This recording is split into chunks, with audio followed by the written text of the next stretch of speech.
Today, we welcome you live to the granddaddy of all stock car facilities, Darlington Raceway in Darlington, South Carolina, where 43 of the world's best race drivers are set to compete in the 44th running of the Mall.com 400 presented by Super 8 Motel.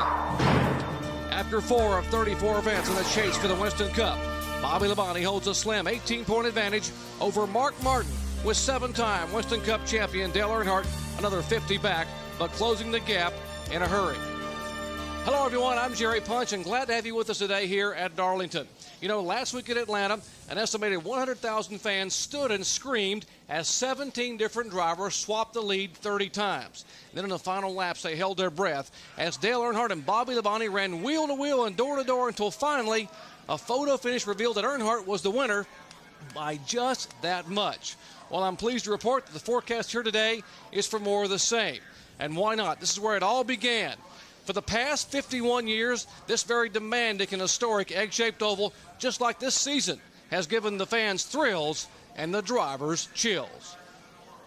Two men have had a million reasons to celebrate their success. A winning hand early in the season. But behind the fame and confetti, frustration, a turnaround in fortune, and that racing reminder that where there's smoke, there's usually fire. Dale Earnhardt lit up Atlanta for the win, the points, and the confidence to rekindle his eternal dream of an 8th championship. In the search for the title, the competition is once again seeing the driver they've always been watching. Now Earnhardt hopes to put the leaders behind him. Here comes Bobby Labonte making a charge. They come toward the line. Who will it be? The 3-team hopes to fan the flames of excitement. Still red hot from that win in Atlanta, they are ready to race at a track where their man and his success are unmatched. 9 wins in the modern era today. Starting from the 4th position, Dale Earnhardt tries to tie the all-time record of 10 held by David Pearson. Certainly Earnhardt's win in Atlanta sparked memories of his amazing accomplishments in the past, and it refreshed the competition about his burning desire for a bright future. 3-time Winston Cup champion Jeff Gordon entered the year 2000 with a revamped crew. The new Hendrick hierarchy is still searching for success. The first 4 races have been a turbulent ride for Wonder Boy, leaving many wondering if the magic is gone forever. To alleviate the current desperation, come to Darlington and bring into focus what has made NASCAR's newest hero famous, winning 5 times on what may be the toughest racetrack in America. For the past 5 seasons, Jeff Gordon has won at least 7 races each year. And remember back in 1998, his former crew chief and former pit crew helped him win 13 times. An unbelievable feat. Well, how is the chemistry right now at the 24 car? Hard to tell. They've got a new crew and a new crew chief. So, today at Darlington might be the big test. This could be the litmus test to find out what kind of chemistry they really have. Make no mistake about it, Bobby Labonte is focused, and he has the leadership of crew chief Jimmy Makar and car owner Joe Gibbs, plus the Pontiac power that has propelled him to a win at Rockingham and the top spot in the Winston Cup points. Now he tries to tame the Lady in Black, where he crashed hard in Busch Series practice last year. A broken shoulder blade forced Labonte to call on Matt Kenseth for help. Labonte started the race, but gave way to Kenseth, who came through with a top 10 finish. And that performance helped Bobby finish a career-best 2nd in the points. Today's visit to Darlington could prove pivotal once again for Labonte in his quest for the Winston Cup Championship. In the last 3 races in which he has finished here at this racetrack, he's averaged only a 16th place finish, but he's confident of a better performance today. He has the same car that won at The Rock a few weeks ago, another one of those tire management racetracks. Now we go upstairs to Ned Jarrett and Benny Parsons. One of the most exciting places in the 2000 season has been pit road, with a series of incidents and very close calls. It's got a lot of people wondering what's going on down there, Ned. The sense of urgency, the drivers trying to cut it as close as they possibly can to save fractions of seconds coming in and going out of the pits. Same for the crew members, wanting to get across that wall, get to their car as quickly as possible to save those precious seconds. And it's all about saving or gaining track position. And today, a brand new pit road here at Darlington Raceway, and it's going to be extremely long. Watch this, folks. It goes on forever. They have to go around a couple of tunnels. That will save. There's a tunnel. There's another one up off turn 4. That will probably cost these guys 6 or 8 seconds trying to negotiate those. So, Ned, it will be a long time on pit road. Especially if you have to make a green flag pit stop. But everybody is happy about it because everyone can come into the pits at the same time under caution. There is no backstretch now here at Darlington. Guys, our ESPN NASCAR 2000 coverage is set to begin, so let's take a look at our Walmart Tire and Lube Express starting grid. 43 cars will start today, led by three-time Winston Cup champion Jeff Gordon, who claims his 31st career pole, but first of the year for Chevrolet. How about Kevin LePage? Had great qualifying effort last week in Atlanta. He starts on the front row today. Back in row 2, Ward Burton, who started second and finished second here last fall at Darlington, still looking for that first win in the year 2000. And last week's winner, a 9-time winner at Darlington, Dale Earnhardt, starts fourth. As you look at our starting grid, you'll notice that both Earnhardts are starting in the top 10, both senior and junior. And guys, 3 rookies qualifying in the top 15. And that's rookie usually spells doom at Darlington. We'll see how the rookies of the year 2000 are able to negotiate this very, very tough racetrack. Very narrow. As we talked about, this racetrack was built 50 years ago for speeds of 100 miles per hour, not 170 that we're running today. And you'll see a lot of top drivers scattered all the way back through the field. And if you have the car set up, Rusty Wallace starting back there and Ricky Rudd, if you have the car set up right, you can gain positions here. It's very difficult, although, to pass here, but you've got to have a good car and a lot of patience. As you watch our starting grid, you'll note that Dale Jarrett, the defending Winston Cup champion, will start 17th. You saw that Jeff Burton right there starts in 27th spot. He won both events a year ago when the rains came. And we see back there in the 17th row, Bobby Hamilton. I wonder, can he overcome this starting spot and win the race, because he has a very good race car, just like Rockingham. Now, we mentioned the rains that came in both events last year. It is not anticipated we're going to get rain until later on this afternoon, but we are moving ahead. We are speeding up our pre-race coverage to try to get this race underway, to be able to get as much of the race, in fact, to get all the race in, if possible. Now, today we'll be riding along with 9 different drivers on their onboard cameras. Sterling Marlin starts back in the 28th position, alongside Jeff Burton in 27th. Rusty Wallace has a Miller Lite on board. He starts 20th today. Dale Jarrett, the Ford Quality Care, starts in 17th position. And Dick Trickle, the Conseco Pontiac, will start 14th. Start 12th. Bill Elliott, the Super 8 Motel Ford, starts in the 8th position. Bobby Labonte of Circuit City on board. He will be inside of row 4. And Elliott Sadler, second-year driver who's running very good, starts in 6th position. The Citgo on board. And Ward Burton, the Husqvarna on board. He will be starting 3rd, looking at that front row. As the lights out atop the pace car, green flag pretty quickly. Our race analysis will show you that the race today will be 293 laps on a 1.366 mile oval, 2.249 million. The pit window is 70 to 75 for fuel, but it won't go that far because this racetrack's so abrasive on tires. And that is the key factor, saving those tires, saving those rubber donuts. You got to have them all afternoon here at the track they call Too Tough to Tame. Glad to have you with us. We are set for the green flag for the 44th annual Mall.com 400.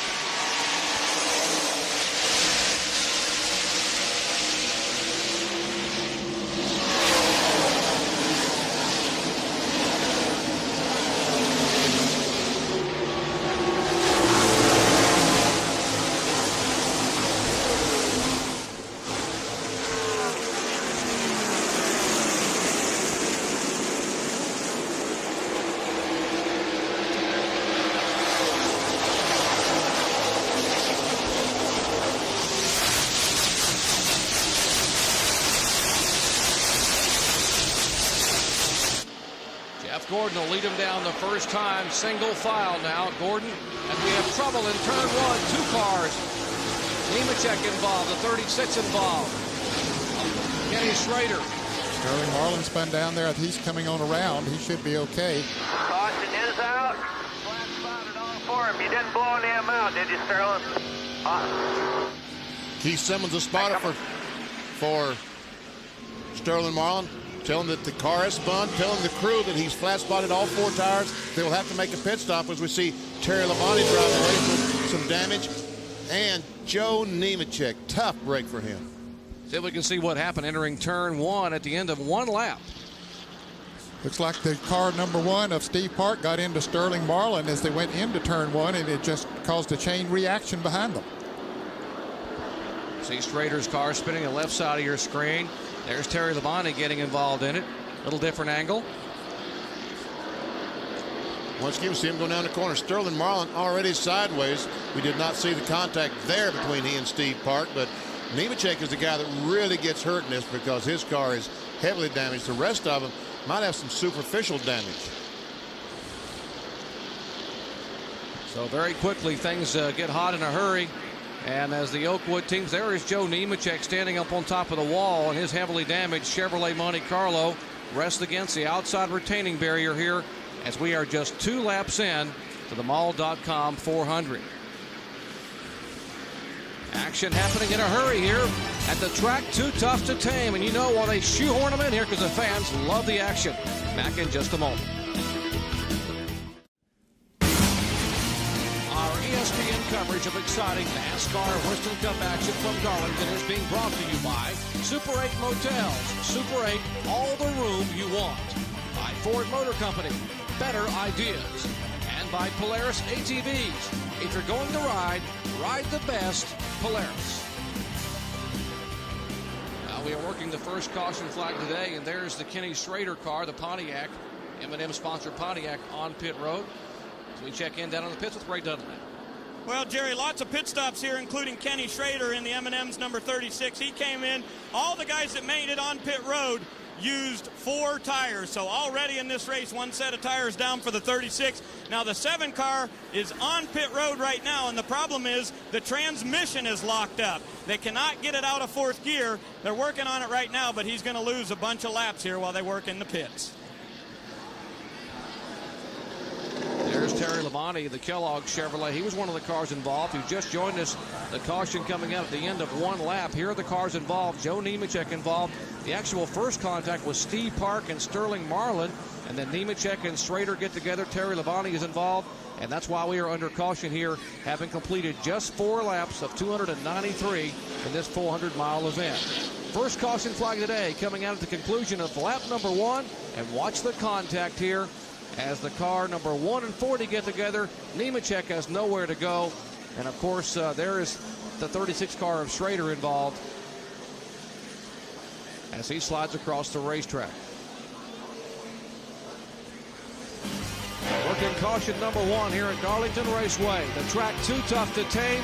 Already felling some key competitors, including Joe Nemechek, who had his best finish of the year last week in Atlanta. But he will not have it again today. Back with more live coverage in just a moment. Stay with us.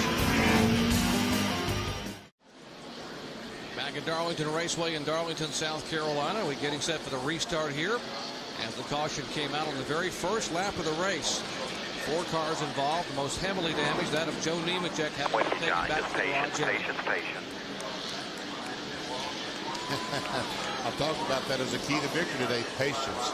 And we hear the spotters talking to the driver saying, please be patient.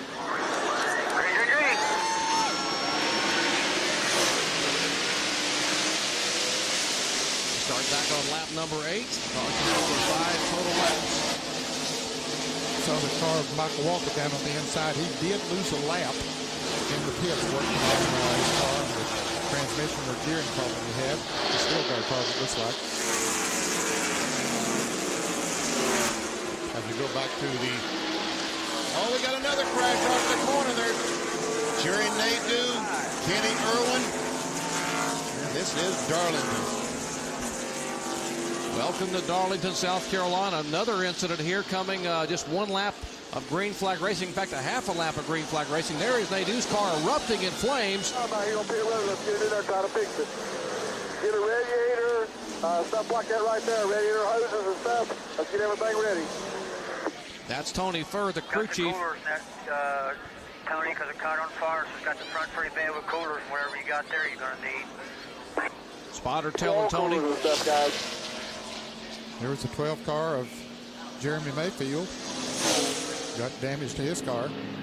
Let's show you what happened here on the restart coming off turn 2 with Rusty Wallace. On board with Rusty as he comes off turn 2. That's Kenny Irwin right behind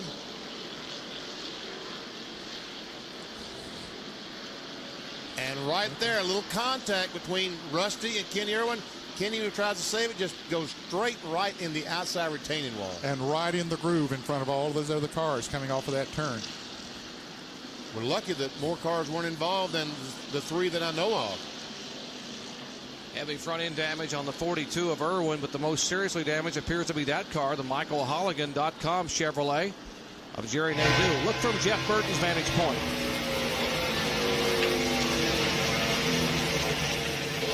And the water's just parted for it. Wow, now that is threading the needle there. There's the heavy damage, the sheet metal damage on the back of Jeremy Mayfield's car, who's one of the pre-race favorites today. Let's check in with John Kernan.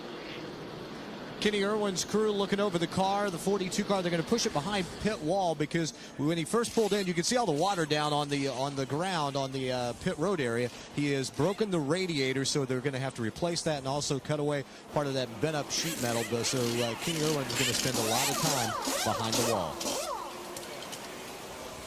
The Old South crew, they're trying to get that car worked. Tony Glover and the crew will have a significant amount of sheet metal as well as internal work to do on that car. And you heard Jerry Nadeau's crew talking about they're going to have to change the cooler in the front of the car. With that oil fire we saw a moment ago, there are the main cars involved. Nadeau, Mayfield, and Irwin. The initial contact, as you saw, was Rusty Wallace and Kenny Irwin. Came off the corner, and Rusty had a great run. Just goes up, and all it takes is a touch. And we've talked about the very, very narrow groove at Darlington. It's not a situation where you have another lane to go down. All these cars will basically run in the same spot all day long. Well, if you're scoring at home, the box score reads 10 laps, 2 cautions, and 8 race cars. That's what's been involved thus far. If you just joined us, walked in the house and flipped it on, that's Darlington, folks. And there's a look at Johnny Benson's crew working on his car, Lycos.com Pontiac. Now we see he has some, well, I don't know where this damage came from. I guess in this last crash, he ran in the back of someone. We see him working there on the right front fender, trying to beat it out and put a piece of tape over it. Yeah, we saw those 3 cars that had major damage, but there were a lot of other cars Middle of the backstretch. together back there. And Johnny Benson apparently was one of them. Start making more tape blankets, guys. Making more tape blankets, guys. James Ensign, crew chief, tell him get. Race car entering turn 3. Go, go, go, go, go. 4,000 even.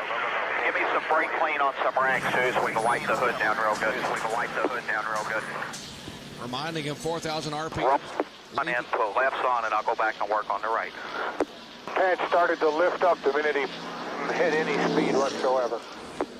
See, that's what they're talking about brake clean. They have oil on the hood, and that tape won't stick to it. So they're going to try to clean the oil off, so the next piece of tape they put on will adhere to the hood and fender. All right, work continuing on Jeremy Mayfield's damaged Mobil 1 Ford, one of the pre-race favorites. Here's the incident. Lap 8, contact, Rusty Wallace, Kenny Irwin.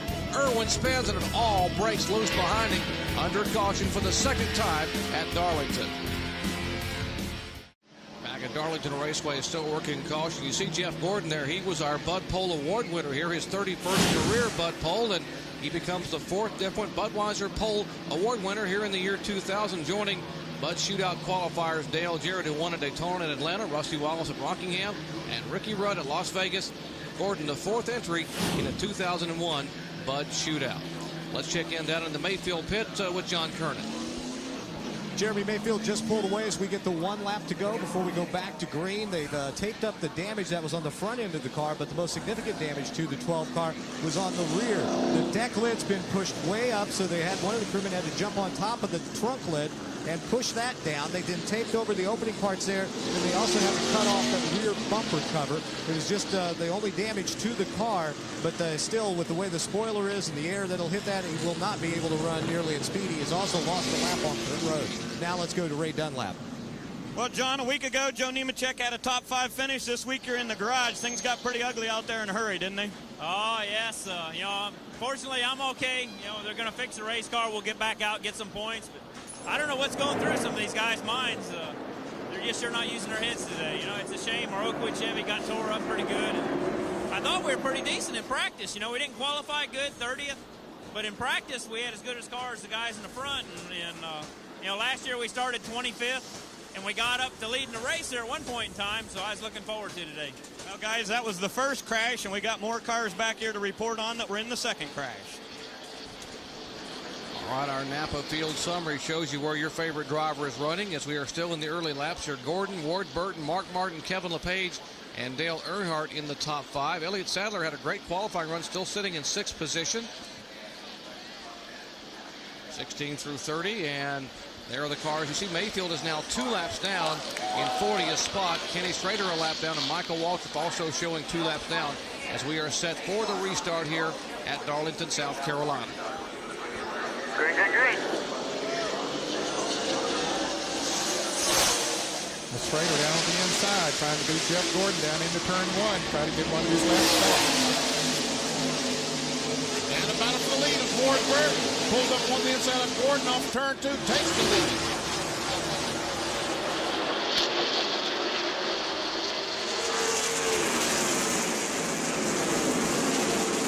Caterpillar Pontiac with Ward Burton leading for the first time today. On lap number 14.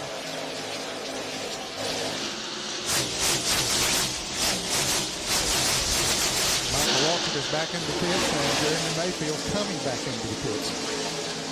There's a look at last week's winner, Dale Earnhardt in the Goodwrench Chevy. What a final few laps it was at Atlanta. He is a 9-time winner at Darlington. If you look at his practice times and qualifying efforts, he has to be considered one of the favorites today. And for a taste of the race, let's go to our Jimmy Dean telemetry and see what kind of speeds we're talking about here. Elliott Sadler goes down in turn 1, over 170 miles per hour. We'll see if he slows down to about 154 with the slowest speed. And he comes off turn 2. Folks, you're not going to believe the difference in speed in the middle of Bear with us, Johnny. It's going to get tighter on you. All the tape's going to blow off, but we'll fix it later. Be patient. Slow and low. We saw 154, 134 down in 20 mile per hour difference. Up there. Come on by. Come on by. You're all right. Another car in the wall. Ted Musgrave in the Power Team Chevrolet has scraped the wall.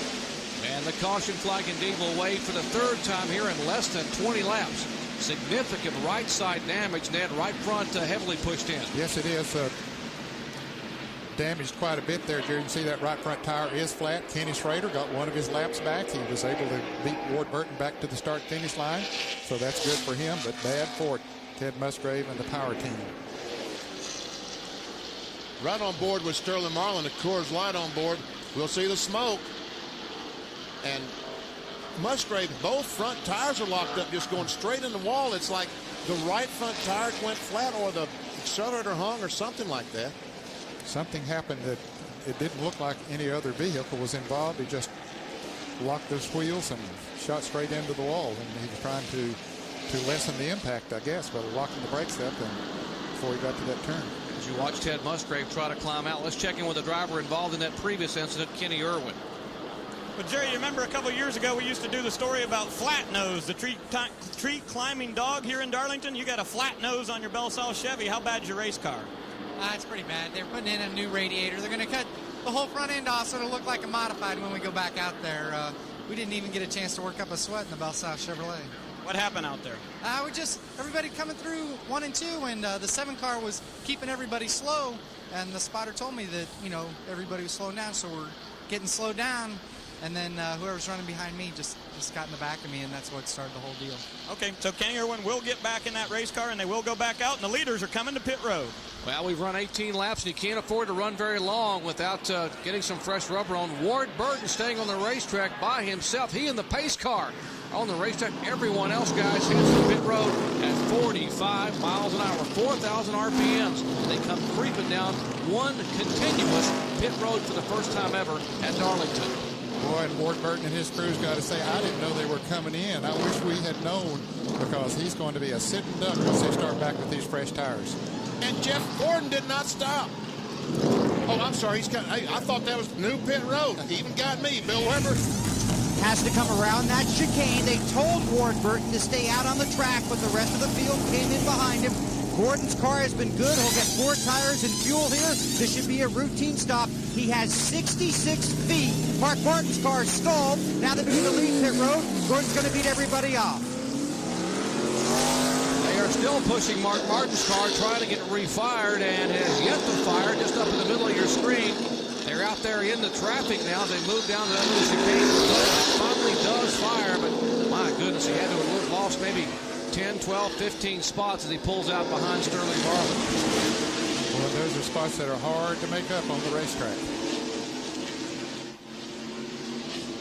And there is the Ted Musgrave Power Team card. If you're wondering, Ted Musgrave, of course, subbing for the injured Jeffrey Bodine, who continues to heal at home. I know Jeffrey is home watching. In fact, wanting to be here at Darlington this weekend, and is getting better and better news, I'm told, from the doctors. Dr. Branch taking care of him, the same guy who did the operation on Dale Earnhardt earlier back in the wintertime, saying that Jeffrey might be back in the race car as early as the early part of May. So that's great news for Jeffrey Bodine and his Jeffrey Bodine fans.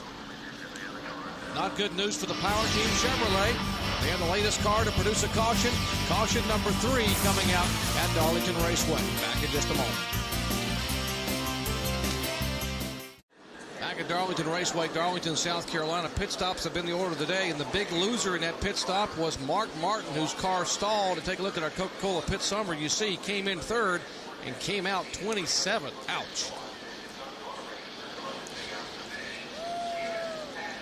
Let's check into Mark Martin's pits. Talked to Jimmy Finning, Mark's crew chief, and he said that Mark just simply stalled the car leaving pit road. Mark apologized for it and told the crew, hey, good pit stop, guys. And Jimmy said, yeah, Mark, we've got all day to make up those positions. And now we're getting ready to go green. And when you can, I have an update on Ricky Rudd and the problems with the front of his car. Green. Yeah, I believe Ward Burton and his crew made a mistake by not picking with the rest of the cars. I have to agree with you, Dan, because he's off sequence as far as the other cars are concerned now, and I feel that possible. Well, let's find out why Ward Burton opted not to pit. Let's check in with Bill Weber. Well, Jerry, they're happy with how their car was running, and I asked Tommy Baldwin, I said, if you stayed out, do you think the rest of the field would too? He said, yes. I said, how's your car now? He goes, I'll let you know in 10 laps. So they're watching and waiting to see what happens. John? Well, I mentioned about Ricky Rudd. During the commercial break, both Ned and Benny said they believe the car had a problem at the front of it. In that second wreck, Ricky ran into the back of somebody, knocked the front screen out. So during this last pit stop, not only did they take 4 tires, but they also taped another screen on the front of the air dam to keep the rubber and stuff from getting fluid through the radiator. Up the radiator. So Ricky should be fine.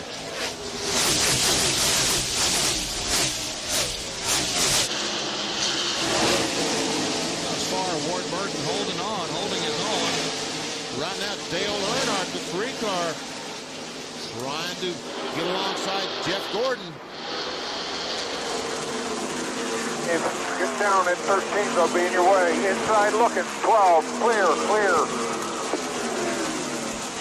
Inside looking. John was talking about a moment ago, going by Robbie Gordon. Is Gordon the 13th Still car? inside. And Dave Marcus almost makes contact with Robbie Gordon off turn 4.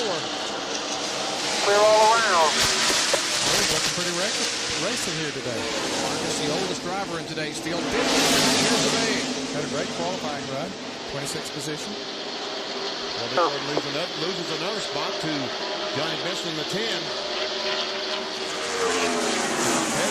Clear all around. Stacey Compton.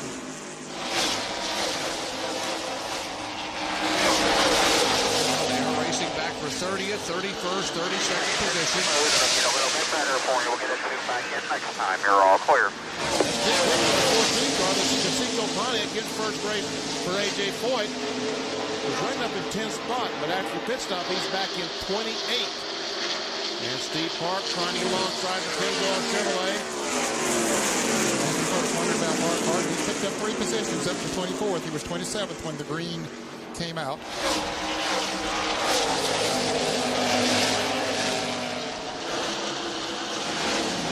Petty again making a move, trying to go by Dick Trickle, and he passes up the Seco car, so a pair of Pontiacs. Here's Mark Martin trying to find his way back toward the front. Goes by rookie Dave Blaney.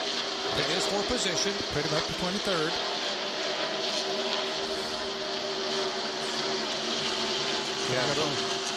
Chad Little in the green car there will be his next prey. One of his teammates. Watching this action back in the pack, and I'll tell you that Ward Burton has actually pulled away somewhat. concerned about his tires, whether they made a mistake or not. Well, apparently his tires are still pretty good, but it may be a little while before we see a difference. According to our computer up here, the last lap he ran 162 miles per hour, and the guys that changed tires averaged only 161 miles per hour. I think in the long run is where it'll really tell the difference as far as the tires are concerned. They normally watched yesterday in practice in happy hour for about 20 to 25 laps. The tires maintained their speed pretty good, but then after that they went away from hurt.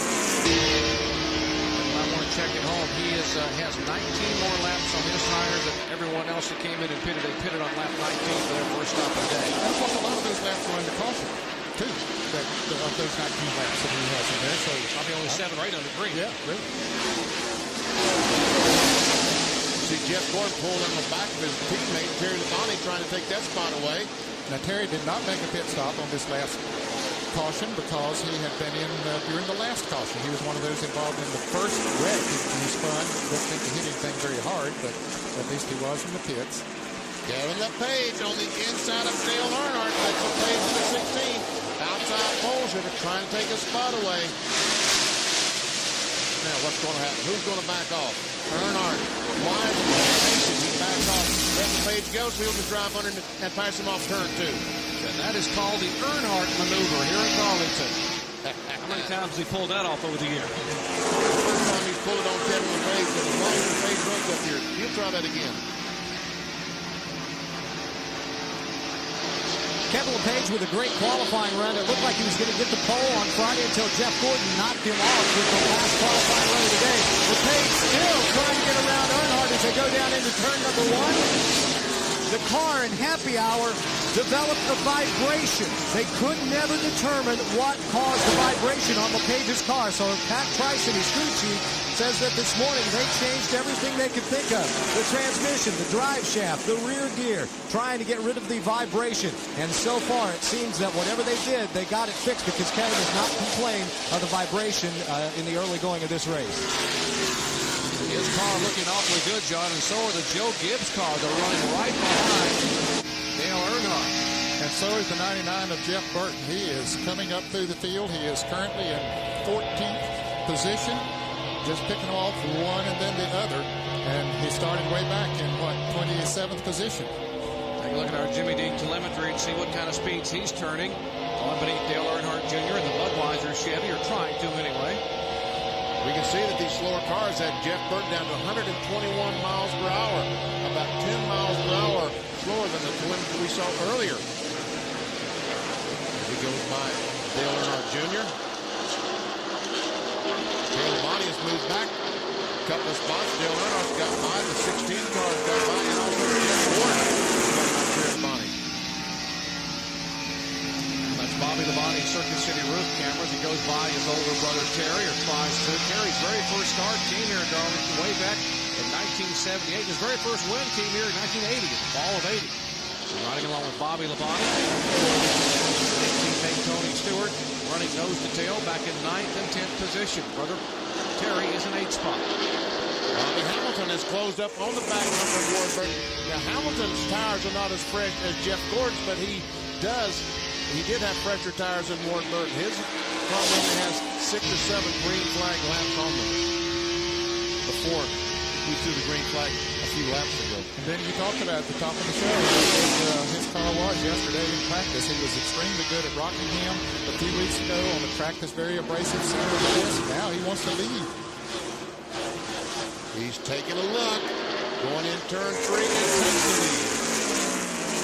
Lap 36, Bobby Hamilton will be shown as our 3rd leader here at Darlington, South Carolina. His Kodak Chevy. You mentioned Rockingham. He led 3 times for 42 laps down that 1-mile oval. And as you said, Jeff Burton looks like a man on a mission. Here comes that Exide Ford. Coming toward the front. Watched him yesterday in happy hour, and I'll tell you, he was really, really good for about 25 or 30 laps. And after that, his car seemed to draw away some, but it was extremely fast for that period of time. He said they made some adjustments on it overnight, and hopefully take care of that part where it slowed down on long runs. Our Super 8 serial scoring shows that Burton started 27th, and if he makes it by the 5 car here, he will now be in the top 10. He is currently in 11th spot. How about Jeff Burton's run, Ray? Well, Jerry, he's very, very good, and Jeff just called in and said, let's put one round of wedge in the right rear the next stop, and I think we'll have this car perfect. Spotter Bobby Hudson up on the roof timing all the cars. He said, where you're making up your big advantage is coming off 2. Everyone's tight there, and your car's really good, so watch for him to make moves coming off turn 2. I think that the car has something to do with it, but Jeff Burton really gets through the middle of 1 and 2, off of turn 2. That is his strong suit. Even yesterday in the NASCAR Busch Series race, that was his strong suit. Hate to see him get much stronger than he is right now. They can make the car better. 39 laps are complete. Bobby Hamilton, our leader here at Darlington Raceway. Back with more live coverage in just a moment. Exciting ESPN NASCAR Winston Cup coverage from the track Too Tough to Name, Darlington, South Carolina. Take a look. There's that egg-shaped oval we're talking about. Get a nice view courtesy of the fine folks at Pennzoil. Our Pennzoil Copter cam, and you can see the narrow end of the egg and the more expansive end of the egg. And Benny, as we saw earlier, 20-mile-per-hour difference in speed from one end to the other. 20 miles per hour. We saw on the footage just a moment ago, 20 miles per hour. Then we see Bobby Hamilton. And we see how he's pulling away from Ward Burton ever so slightly from 1.3 seconds to 1.6 second lead. The nation's rent on-track interval. See Jeff Gordon back there as the 12 car gets a lap. Where's Jeremy now? He's 4 laps down there? 4 laps down. And you see the reason, the damage to the rear of his car. Now Gordon is beginning to move in on Ward Burton. Remember, Ward Burton did not make a pit stop. And Gordon sort of took it easy a few laps to get that air pressure build up, get the car comfortable. Now he's pay off for it. Take a look at Rick Mast. Good run for the Big Daddy Chevrolet. Larry Hendrick-owned car who started 41st. He's involved in that first incident on lap 1 where he spun. John Kernan told us a moment ago in commercial that Mast came on pit road, took on 4 fresh tires, and he is holding his own in 4th place. His 312th career start. Still looking for that first win. And great run thus far for that Big Daddy's car, Rick Mast.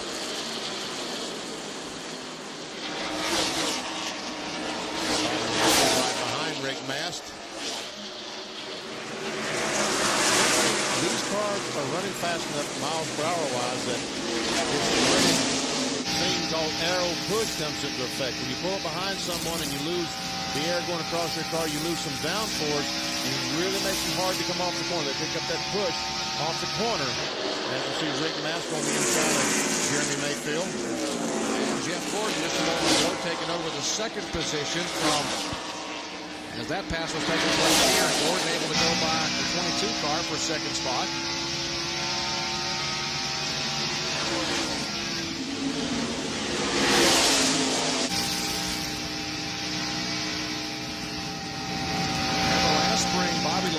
Broken his shoulder in the Saturday Busch Series event, and they had Matt Kenseth subbing for Bobby. Kenseth drove this car to a top 10 finish, so a pretty impressive run for, and that may have saved Bobby Labonte's shot at the top 5 in the points. He ended up finishing 2nd overall in the points game.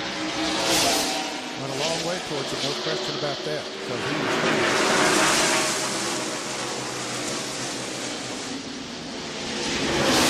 Mark Martin is gradually coming up through the field. Remember, he was in 27th after that pit stop.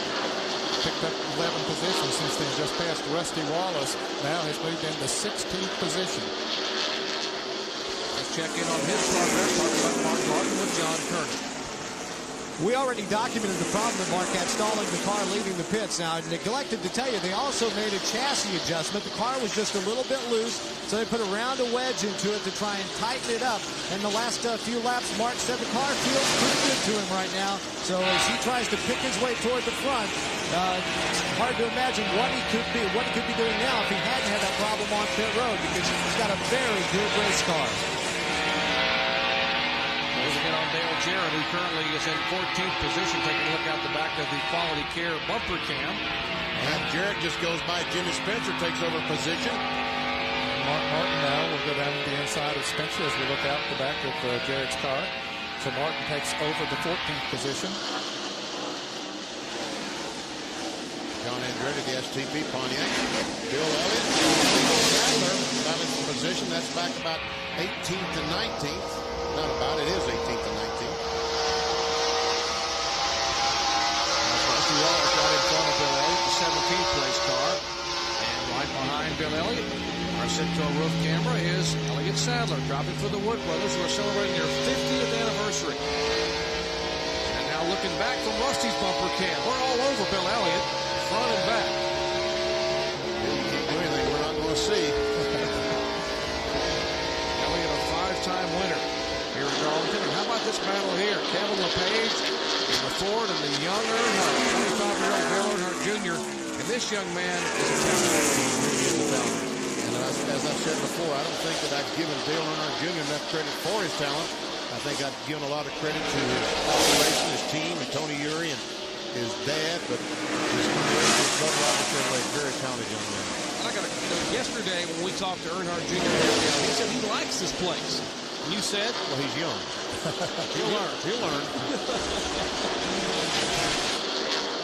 Back up front, now they're chasing Bobby Hamilton. First time he's led at Darlington since October of 1991, or let's say the fall of 91. And look at Jeff Gordon go flying by. Then he just inhaled him. Well, Bobby Hamilton saw him coming, and he just moved over and let him go. He knew that Gordon, with those fresher tires, was a lot faster. And we got a crash. Whoa, that is Jeff Fuller. Leaders come by. Here comes Gordon by. There's Hamilton by. And Jeff Fuller has hit a ton in the back. Stay high over there. Jeff Fuller, oh, don't back up too far, Jeff. He's trying to get his car back to... Boy, this is going to be a break for these guys who have not made pit stops before. Ward Burton didn't fall back too far there, so it's going to put him right back in the thick of things. It'll work out good for him. Yeah, we talked about what a huge disadvantage it was. Ward Burton only fell back to 3rd position. When these cars pit, he'll be able to pit with him. If his crew's fast enough, he'll be back in front. So, yeah, it did not hurt him at all. Not a good break for rookie Jeff Fuller driving the Viagra Pontiac, and he has damage on both the front and rear of that car. I'll try to show you as this car was already spinning just a moment ago. Watch it hit the backstretch wall. Oh, a ton. Right head on into it. And then comes down across in front of cars and taps the inside wall, not too hard. Fuller had that great run in Atlanta where he qualified 15th and finished 22nd. Had a great qualifying, had qualified 14th here, but now he'll head to the garage area to the attention of Barry Dotson and the Eel River Racing crew. As we are working the 4th caution flag of the day. And as Ned Jarrett said, a break for those that have not pitted, and everyone else who had pitted is going to come back in for that all-important fresh Goodyear rubber.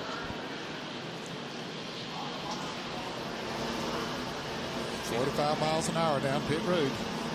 It seems to take into turn. Jeff Gordon at the 45.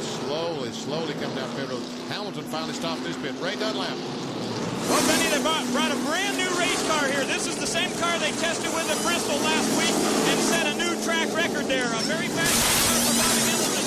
No chassis changes right here. They went up a pound on the right front tire. And 4 tires of gas, and everybody was on pit road today.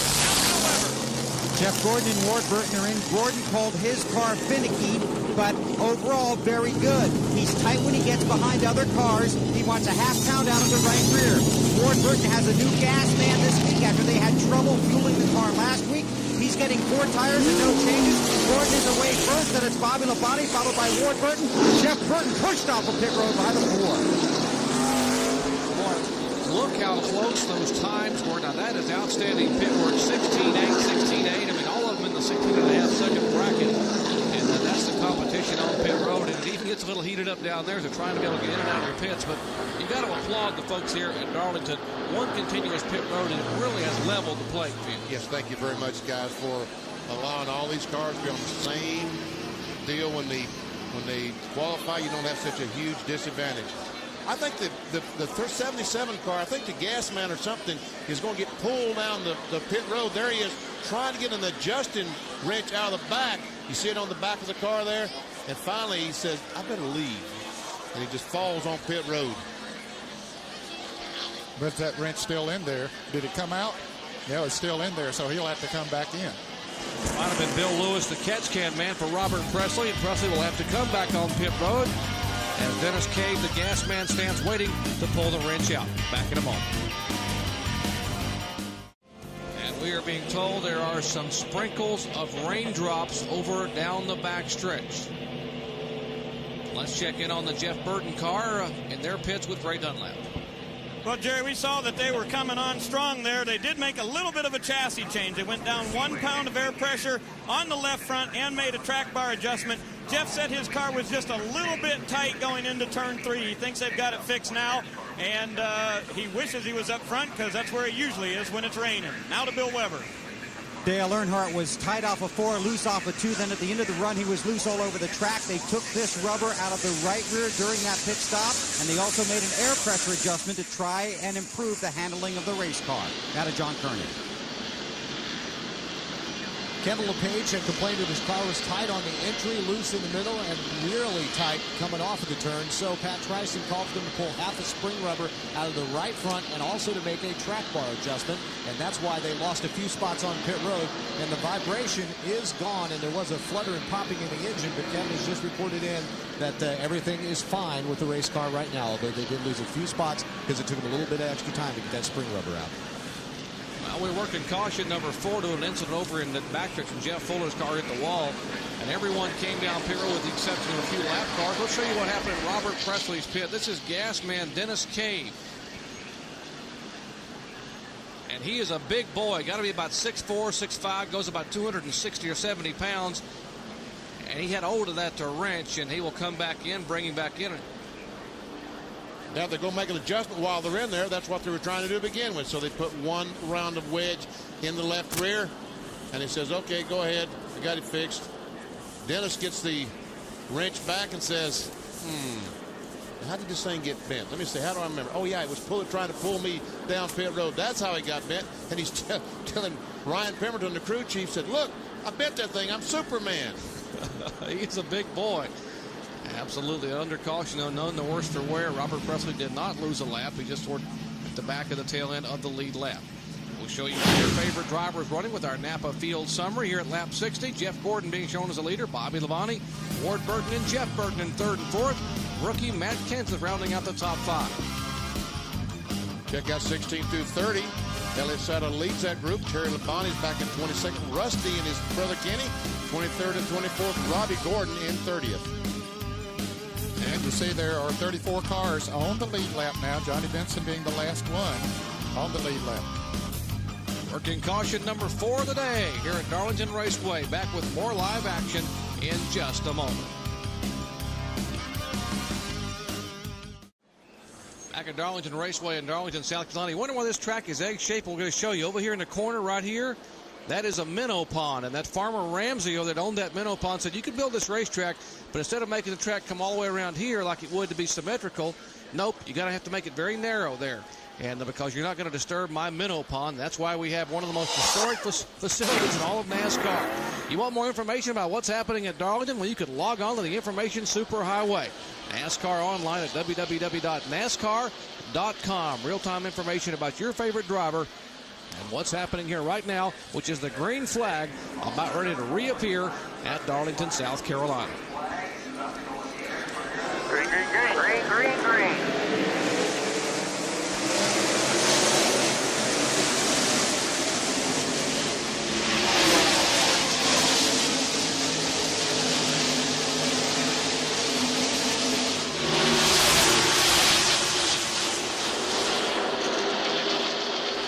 Bobby Labonte wants to lead this race. He wants to start on his points. Figures this might be a shot to do it. And he's on the bottom of the racetrack. He takes it back. Side by side, he may be ahead of the line. He is. Lap 64, Bobby Labonte, our points leader, will get his first lap in the lead at Darlington. And there's Matt Kenseth, the rookie, as his car moves right in front of Bobby Hamilton. Jeff Burton backs off abruptly. And John, Matt Kenseth having a great one here early at Darlington. this is the first time that Matt's using a car for a repeat performance. It's a car he drove to a 14th place finish at Las Vegas. He had been driving new cars every week, but they really like this car. And through the first few pit stops, they haven't made any adjustments to the car at all. Only 4 tires each time. Kenseth is really happy with the car. He's one of those young drivers, I guess like Benny said, he just hasn't learned to dislike this place. Matt has always liked Darlington. That's Dick Trickle there as we see Kenseth. As he tries to get on the inside of Dick Trickle. Trickle is a lap down, back in the 35th position. Goes in on the flat of the racetrack trying to get by. Meanwhile, Bobby Hamilton and Dale Earnhardt Jr. gets by Jeff Burton. Jeff Burton, that's the 3rd position he has lost in the last 3 laps. Both Kenseth, Bobby Hamilton, and now Dale Earnhardt Jr. has gotten by Jeff Burton. Trickle now once again the Conseco car.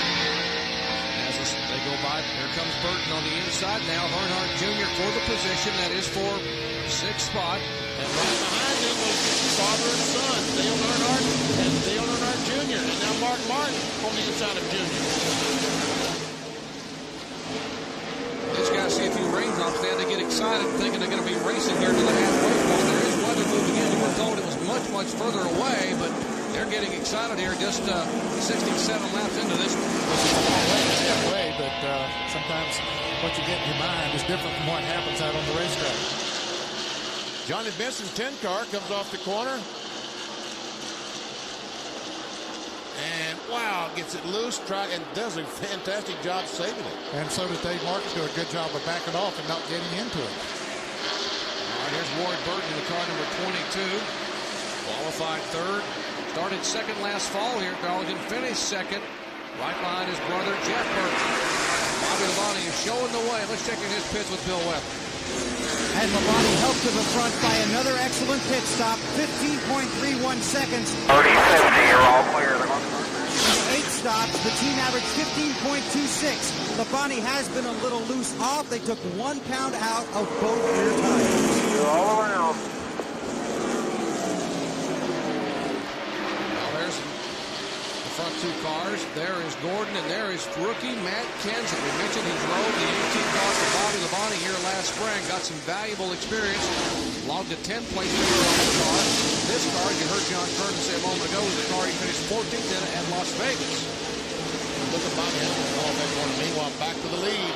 These 2 Pontiacs nose to tail.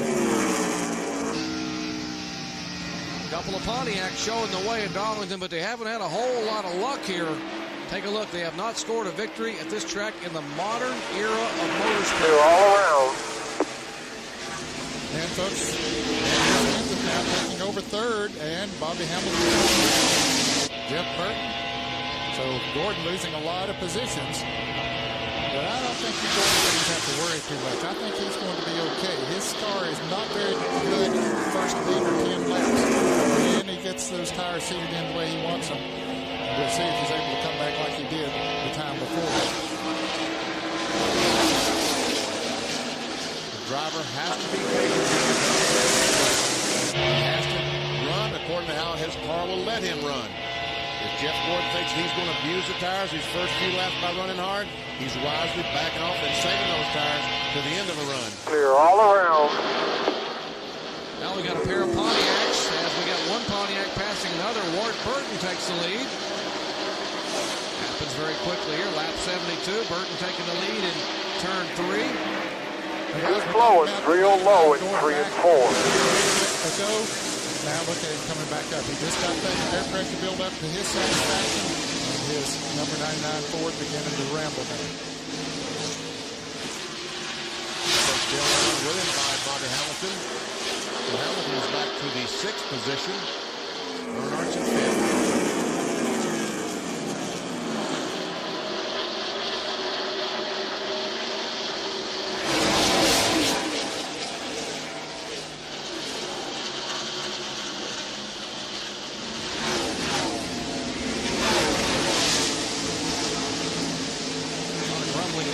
Over who had maybe the best manufacturer, best made cars. I think it's been pretty even thus far. We've got 2 Fords that have gone to victory lane, a Pontiac and a Chevrolet. You got a couple of Pontiacs up front, and a Ford and a Chevrolet and a Ford. See Kenny Wallace, the 55 car, square D. Robbie Gordon in the 13. There's Kenny Wallace. As he goes down in turn 3, he's currently running in 27th position. And Dale Earnhardt goes by Matt Kenseth. Moves him into the 4th position.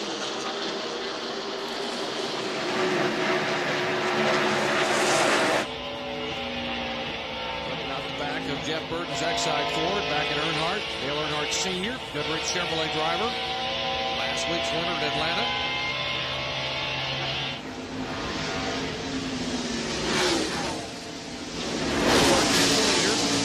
Pontiac, there's a 22 car, the Caterpillar colors. Behind him is the Pontiac Interstate Battery sponsorship for Joe Gibbs' own Bobby Labonte car. Third place being shown is Jeff Burton, Ford Taurus. Earnhardt back in 4th. Kenseth now back in 5th position.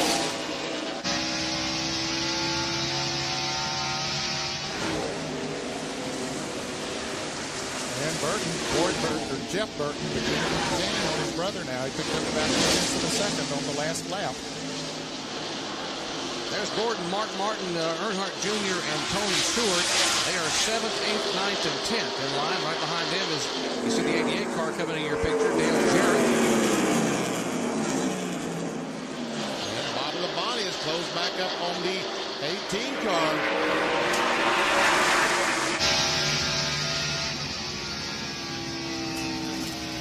Some of our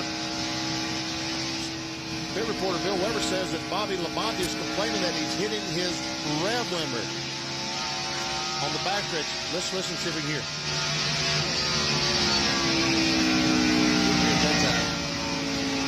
And he tries to drive under the Caterpillar Pontiac. Can't quite do it. You see, you'll turn less RPMs down this straightaway, the front straightaway, down you roll it back because turns 1 and 2 much longer, and you're, as we've shown you, 20 miles per hour right here faster than you are in turns 1 and 2.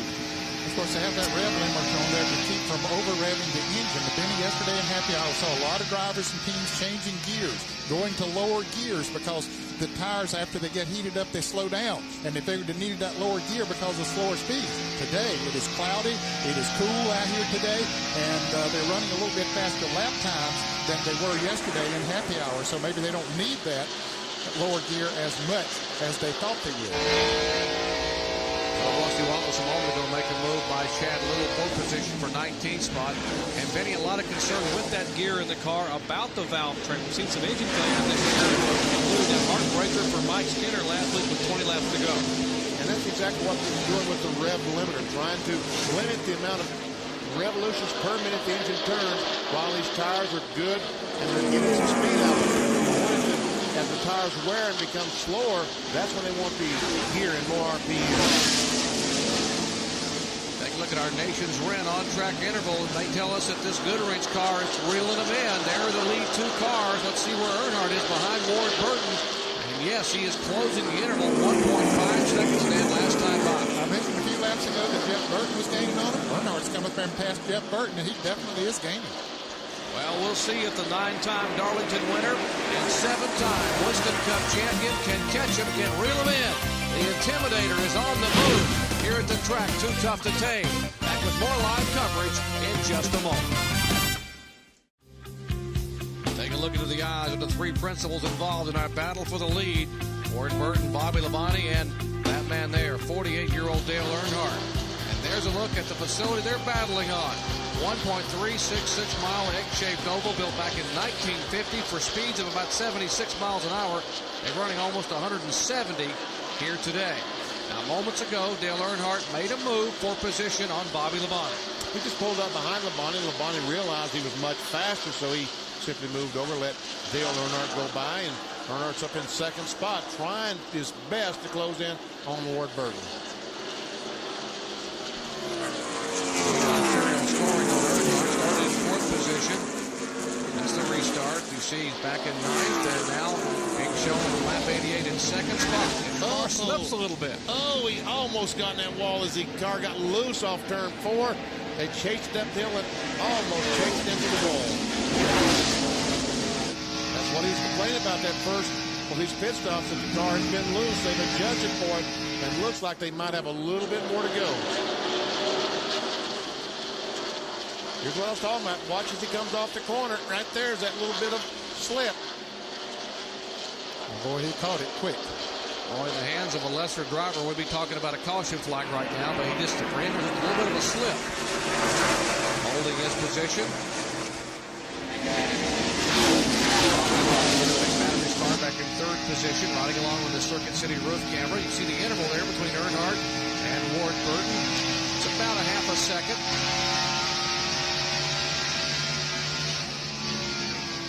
Last time by, Earnhardt was faster than Ward Burton. And watch these guys how high they're going, trying to catch that green racetrack, trying to let the racetrack help their car handle around the racetrack. Looks like both of them ran Earnhardt a little bit quicker than Ward Burton. Top 600ths of a second, also the lead that Ward had. It was 52, and now it's 4600ths.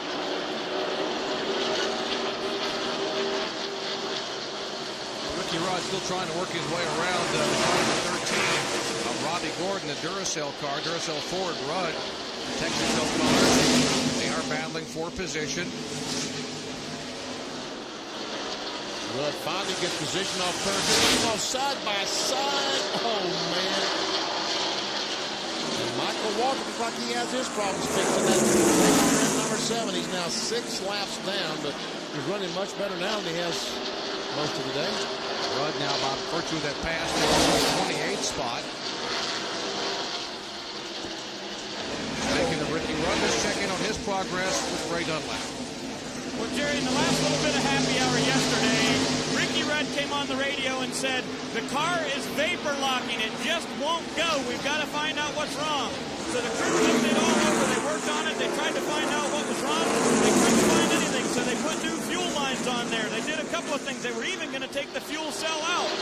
And then Doug Yates says, let's check the fuel pump. They pulled the fuel pump off, and a little lever on the inside was broken. A literal story about a $10 part that could have ruined their day, but luckily they caught him yesterday and not today.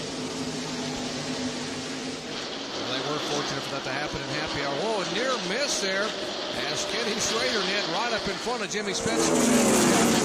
When he slid up in front of Jimmy, he passed him, and I think Jimmy touched him just a little bit and got Schrader out of shape there, but no harm done. That's a battle for the 21st position between Chad Little in 97, the John Deere Ford, the Hot Wheels Pontiac, and Chad Little take this spot away. And look at Earnhardt. They're getting closer and closer to Ward Burton. Now it's down to just a quarter of a second.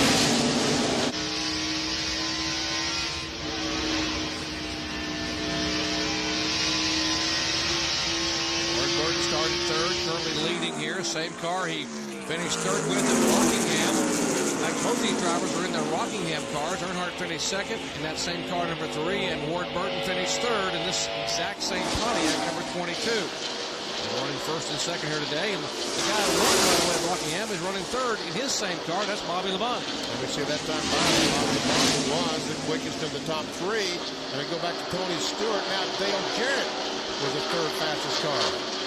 You see Jeff Fuller back on the racetrack, and they've had to modify his Viagra Pontiac somewhat as he's back up to speed in front of Jeff Fuller fans.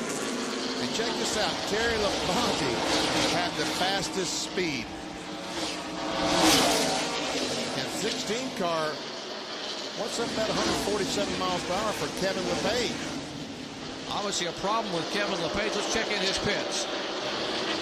Well, Jerry, Kevin has been complaining the last few laps that the car has gotten extremely loose.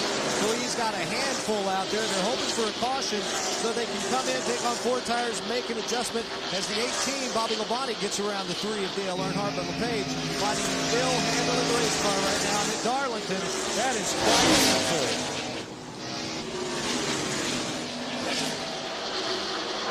Look at our Super 8 serial on Kevin LePage as he's going backwards.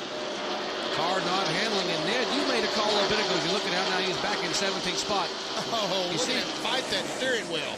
They last pitted on lap 56, and they're on lap 98.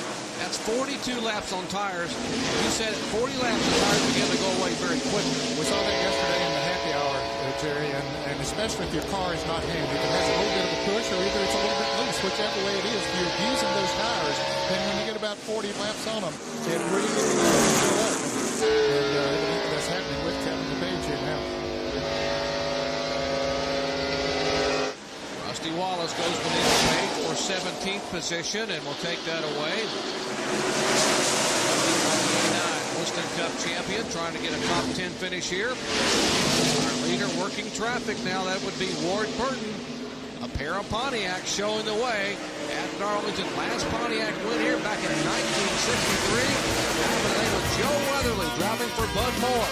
The Pontiacs are showing the way after 99 laps are complete. Back in a moment. And Jerry, with this new pit road configuration, it seems like it takes all day as LePage gets counted into his pit by his crew chief, Pat Tracy. Most of the car was extremely loose. They put on 4 new tires. Also expect a chassis adjustment. There goes 2 miles away in the left rear. And they were talking about making a track bar adjustment too, but it looks right now as if it's only the chassis adjustment in the left rear. Left sides are going on as the tire gets away. Now he's down the road.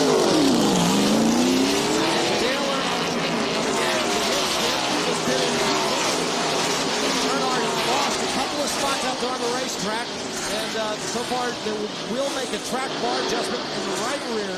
Right sides are going on for Dale Jr., who his worst qualifying effort of the year, and that was a 10th place effort. Already around to the left side. They've already made that adjustment in the right rear, trying to tighten the car up just a little bit, little slow on the left rear tire. Finally, that's tight. Earnhardt Jr. These are scheduled pit stops. They're at the very end of pit road. Chad Littlepig at the very far end of pit road, right as you come off of turn 4. If you just joined us, we have one continuous pit road today for the first time at Darlington.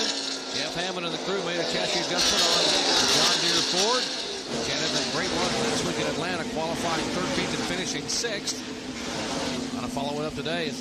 These are scheduled pit stops. Here on lap 112, the car number 31. It's the same car that dominated at Atlanta last week. Had the engine go away with 20 laps to go. Mike Skinner headed to his pits in the Lowe's Chevy. Everybody will take on 4 tires. John Kernan is there. Mike Skinner also having somewhat of a handling problem, a little bit loose, so they'll make a wedge adjustment in that left rear. They also talked about making an air pressure adjustment, but I didn't get here in time to check it out. It looks like a good pit stop on the way for Mike Skinner. Left side button that's tight, and Skinner heads down pit road.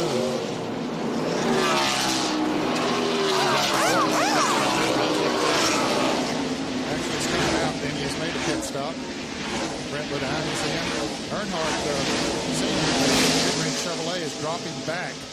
As you see his son passing, of course, Dale Jr. has fresh tires on it, but Dale Earnhardt has dropped back now to 9th position. His car has really gone away. Well, this would make 59 laps they have run on these tires. Watched this just moments ago with the car number 3. He had a handful of race car. Gordon goes by.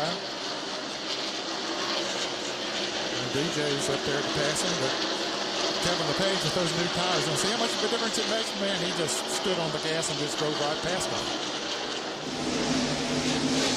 Earnhardt now being shown back in 9th position. He's battling for 2nd spot a moment ago, trying to reel in the leader. And now with those tires having gone away, Ned, he is really losing some valuable time on the racetrack. Yes, he is. He's over 8 seconds behind now, Jerry. And that's is the important part. As we see Jeff Burton now, he's fought as long as he's going to fight it. He's coming into the pits to get him 4 new tires, Ray Dunlap. Well, Ned, Jeff said, I got to do it this time, guys. The tires are just going away too much. His car is still a little bit tight off turn 4. They're going to make air pressure adjustments to try to give him forward bite. The 99 car is in the pits right now. 3 brand new cars on this team this year, including Hollywood Mark Armstrong, Ray Anderson, and Tony Ansley. Their pit stops have been excellent here as they move around to the 2nd side. Burton gets a drink. They got the left rear tires going on. Plenty of fuel here. They're over 18 seconds, but not a bad stop. 18.3. Now to Bill Weber. Well, this end of pit road is about to get very busy. A lot of drivers wanted to wait. Actually, their crew chiefs wanted them to wait a few more laps, but they simply couldn't do that, and now they're going to come down pit road. It's a long haul all the way down to the turn 1 into pit road. The signboard is out for Labonte for the 94 for the 3. The 88 is on pit road. Left sides for the 88. Now Gordon makes it into his pit stop. He told his crew he was loose. They're going to put out 1.5 rounds in the right rear. Now the 88 is to stall. Earnhardt is also on pit road. They want to make a wedge adjustment. The wedge bridge is in the 3 car. They're around to the left side on the 24 and the 3. The 88 coming down pit road. The 24 is away. They'll race the 88. We wait on the 3. The wedge adjustment was made. Earnhardt's away. Bobby Labonte now on pit road. He's also been telling his crew that they wanted to make a track bar adjustment instead of going 1 round up. They want to go 1 round down. The 22 is coming down pit road. The 6 is also on pit road. Right side on Mark Martin's car. Now they go to the left side on Mark Martin. Meanwhile, Bobby Labonte is away. They continue to work on the 6. We wait for Ward Burton. Again, he's pitted all the way down with the turn 1 in of pit road. Tony Stewart will follow Burton down. Ward Burton pulls into his pit stall. No changes for the 22 car. Remember, Ward Burton had a great run here last year, finishing second in the fall race in that range book. No changes, just 4 tires and fuel. They've already got the right sides on the 22 and the right sides on the 20. Now round to the left on both. Ward Burton on his way. Now Bill Elliott on pit road. Tony Stewart leads his way around the 94. He returns to the track. They make a chassis adjustment on the 94 car. Bill Elliott has a brand new steering box in that car. They had trouble with the one yesterday. They put in a new one this morning. Bill hasn't liked the feel. They've taken a long side on the front on the left side of this car. Looked like it was the left rear. Bill Elliott. Wow, great pit work. The best pit stop I saw in the whole sequence was the Todd Parrott, the Dale Jarrett quality car. I think 15.69 seconds. We have a 15.7 flat. Great pit stop to the 88 road. And there's a pretty good pit stop up the far end of pit road as well. You see Bill Elliott back on the racetrack. And here's the Circuit City Pontiac roof camera.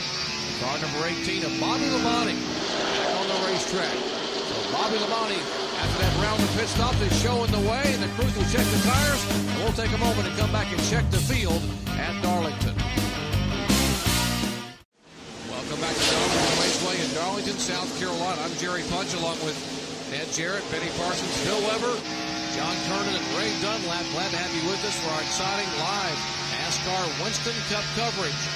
Now, next weekend, we got a triple header coming your way next Sunday. NASCAR Winston Cup Food City 500 coming your way 1 o'clock Eastern time from Thunder Valley Bristol Motor Speedway. How about the Kart FedEx Championship Series Grand Prix of Miami at 4:30 Eastern time on ESPN. And, of course, 7 Eastern time, NASCAR Craftsman Truck Action, the Dodge California 250 from Mason Moran out at ESPN2. That's 7 o'clock Eastern time. A triple header next Sunday here on the worldwide leader in sports. Stock cars, trucks, IndyCar, we got it all, Benny. I'm telling you. Here's our leader, Bobby Labonte, coming off turn 4. Jeff Burton in second spot right now. He is about a second and a half behind Bobby Labonte. How about the 88 car? There's Dale Jarrett, the quality Jarrett Ford, right behind car number 11 of Brett Bodine. Jarrett being shown in 4th position. Started back in 17th spot. Our serial scoring shows it gradually and very patiently worked his way toward the top 5. That great pit stop helped him a lot. He was running back in the 9th position, and then when the pit stops all started, he had a great pit stop. And actually, since they came back out on the racetrack after that pit stop, he has gained nobody over a second, but gets in this heavy traffic here now, and that's going to cost him some as the win car of Tony Stewart has gotten by him, and Tony Stewart is very, very fast right now. There's Bobby Hamilton, the Kodak car. We've seen a couple of times run his way all the way to the front. Here he comes. Making a move by Stacy Compton. Here comes Matt Kenseth. They are 6th and 7th, talking about Hamilton and Kenseth. Our 6th and 7th. Earnhardt is in 8th position. Jeff Gordon is 9th, and Kevin LePage is 10th. Following him around the pit stops. And we're seeing something here that we haven't seen all day and maybe didn't expect, and that is the sun is about to shine through here on the Darlington Raceway. That was your change things as Bobby Hamilton tries it on the inside of Dale Jarrett. Meanwhile, that's Robbie Gordon, and that Jarrett, his speed checked up a little bit. And Kim was going by Robbie Gordon.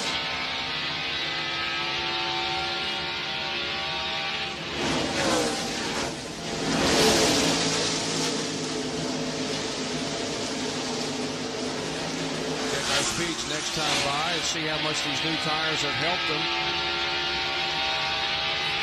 We are 129 laps into this race. 147 is halfway. Approaching the 200-mile mark. We'll check the speed of the line. We'll see that Jeff Burton was clearly much faster. And look at Tony Stewart and Dale Jarrett. But on Bobby Labonte's behalf, he passed the car coming off of turn 4, which broke his momentum a little bit and slowed that lap down. That's what's so difficult, because we put these speeds up. You see Steve Park back in the 15th, 19th position, had the fastest speed that time, over 161 miles per hour. But he had good clean race. Brett O'Ryan is in front of Tony Stewart. These slower cars really determine how fast they're going.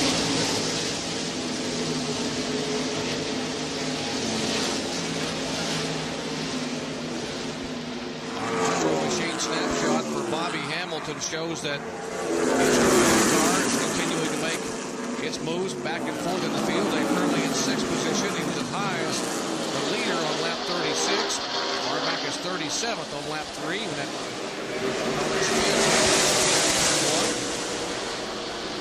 he actually started 33rd. Meanwhile, Ray Dunlap has a score on the 88 car. Well, Benny, you guys were talking about a good pit stop move DJ up. It sure did. How about this? 15.7. They made an air pressure adjustment on the right rear there. DJ saying they need a little more forward right off of turn number 4. And their car's good enough to get to the front today. A little more forward right, Ned, and they keep having pits like that over and go with those sub-16-second stops. They're going to be in awfully good shape.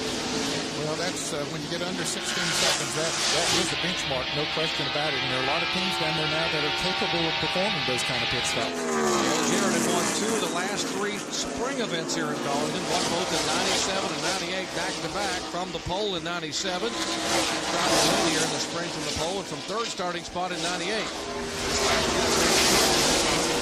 laps went to Jeff Burton. I said a moment ago that Jeff Burton is a second and a half behind Bobby Labonte, and this traffic has seemed to have hurt Labonte worse than it has Burton, because Burton is now just 1 second behind.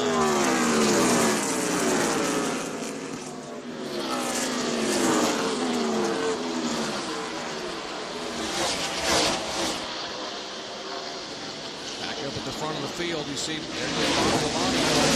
There's a 99 car, and Burton. Brothers Burton, who battled 1, 2, 3 different times a year ago, including the fall race here at Darlington. They finished just like that as the rains came back in the fall on lap 270. Jeff Burton was declared the winner, and the newest millionaire, and Ward Burton finished in 2nd spot. They are currently running 2nd and 3rd here right now. Ward Burton was a couple seconds behind his brother about 10 laps ago, so he has picked up quite a bit on him to get up there in contention for that position. Here's the battle and Jeff Gordon. Mark Martin goes by Jeff Gordon. Jeff Gordon still in the year 2000 struggling, trying to find the handle in this new 2000 Monte Carlo. Well, it's amazing. It would be 5 races into the season, and Jeff Gordon would have yet to finish on the lead lap. And if someone would have told you that before racing Gordon was done and finished on the lead lap, you thought they were crazy. That's been the case. Of course, now last week at Atlanta, he had a tire come apart, and that was the undoing there. In 9th position, a lap down. Otherwise, he probably would have had a top 5 car. Yes, he was very definitely strong enough there to be a top 5 car. And I've been a little surprised here. I thought I made a comment a while back that after his tires got seated in that he'd move back towards the front, but he did not do it. Now, certainly the track conditions are changing. And Rodney Gordon just about lost it coming off turn 2. Right in front of Jeff Gordon. And Mark Martin, a couple of cars been watching. Give a call there, the 21 car. You see Earnhardt now moving up on Brett Bedine, but the 21 car of Elliott Sadler having a great solid run here today, currently in 9th place. Earnhardt trying to take over, or trying to put a wrap on Brett Bedine, actually. There's the 21 car you're talking about, Elliott Sadler in that Citgo car.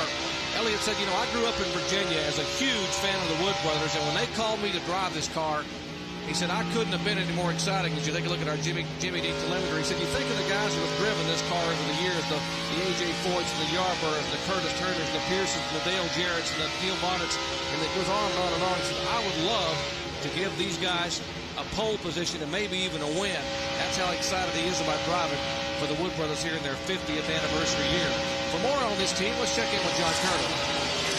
And Jerry Elliott had a good, solid qualifying run. He was running in the top 6 until the first pit stop. It came in and the front air hose got hooked on one of the tires, and he couldn't make the pit stop. They lost 4 seconds. I should say it upset the rhythm of the pit stop.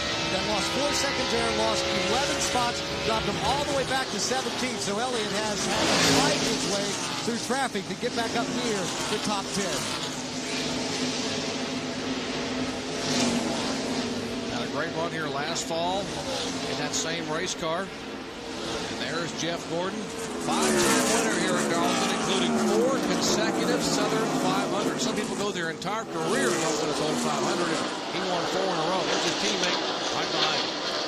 Terry Labonte has moved right on up through the track today. 12th position. Terry Labonte started in 34th. Gordon, the 13 car, a couple laps down. There's Kevin LePage, and we mentioned he had lost the handle up prior to that pit stop. Now that Jack Roushone car being shown back up in 14th position.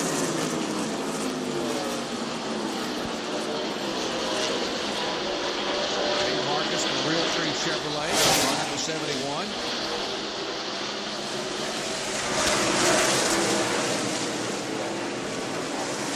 We're talking about Ward Burton and racing with his brother Jeff here not long ago. He passed Jeff and run off and left him, and now is gaining on Bobby Labonte. Take that lead down to less than a second. There you see it's about 3 or 4 car lengths. Ward Burton's last victory came at Rockingham back in October of 1995. October 22nd to be exact, 131 races ago. He's had some awfully good runs, Benny, in this car in particular. Rockingham last year, Rockingham this year, and today, but hasn't been able to put it together for an entire afternoon. But he's been strong from the get-go here. He's been very confident all this year. He said, we've got a great team. We keep running the way we are. Now he goes to the lead. He says, we keep running the way we are going to win. And I believe it. Yeah, I'd have to agree with you. They've kept themselves in contention. And when you get up there and lead races the way he's done here today and running that top 5, those wins will come. Right now they're gaining on Jimmy Spencer, putting him back down in 5th position. Boy, Ward Burton's running awfully high out through the corner. It's really working for him. Quite a bit of traffic. Stacy Compton, Spencer, and Ward Burton going by Stacy.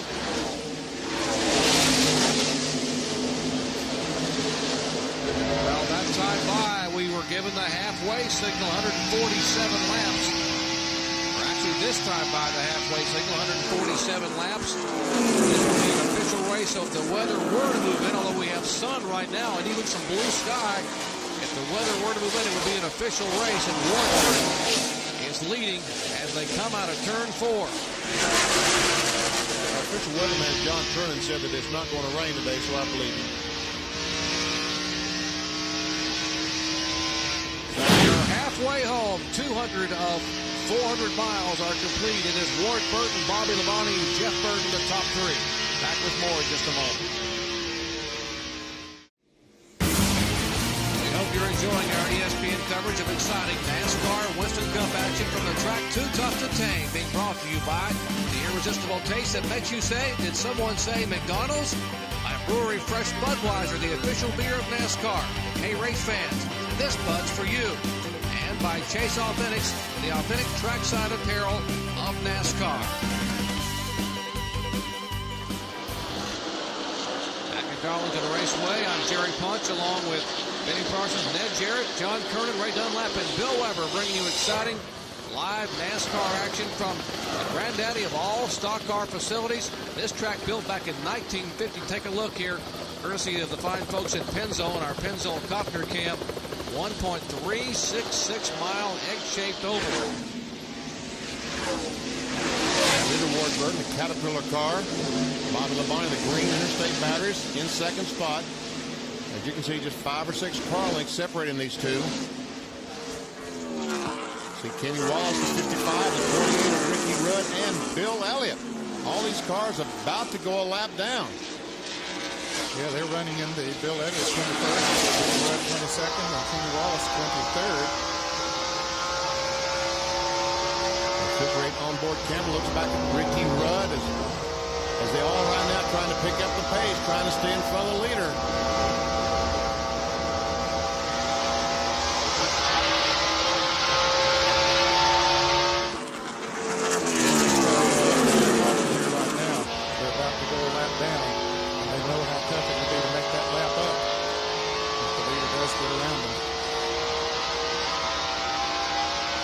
The leader's running as fast as Ward Burton and Bobby Labonte. Burton out right on the back bumper of Kenny Wallace. They tried to get under him, can't quite make him. There's the 22 and the 18, left side of the straight. There comes the third place car. That's Tony Stewart, the Home Depot machine. This is going to be helping us a little bit. The traffic is top of the front two-door encounter. No question, but he's been in some traffic back there himself. Now, you wonder what happened to Jeff Burton. He was up there running in third place. Jeff has dropped back now to 7th position as Tony Stewart, Dale Jarrett, and Bobby Hamilton have passed him by, and Matt Kenseth. Going away a little bit on the X side forward. There's the Parts Plus roof camera. What about it, Ray? Well, Jerry, Jeff just came on the radio and said this car is pushing like a truck in the center of both corners, both ends of the speedway, I should say. Pushing terrible right in the center, and he's losing a lot of spots right there. He said, what are we going to do to fix it? Frank Stoddard, the crew chief, said, I don't know yet. Give me a little time to think about it.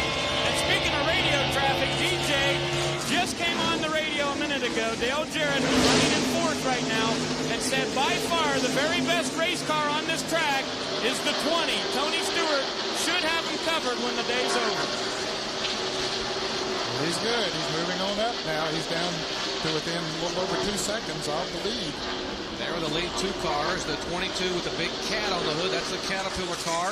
Ward Burton, he's the leader. The 18 car, the Interstate Batteries colors. Bobby Labonte, and there's that bright orange Home Depot machine. In 3rd place of Tony Stewart. There's the Pontiac graphic talking about the fact Pontiac has not scored a victory at this track since 1953. Joe Weatherly was the last one to win in Pontiac, driving for Bud Moore. And in 94, only twice has Pontiac won. The previous win came in 1960 Southern 500, and Buck Baker was driving that car. Dale Earnhardt Jr. about to go a lap down. We see Kevin LePage on pit road. Changing 4 tires. 15.5 seconds. Great pit stop. The crew getting LePage back out in a hurry.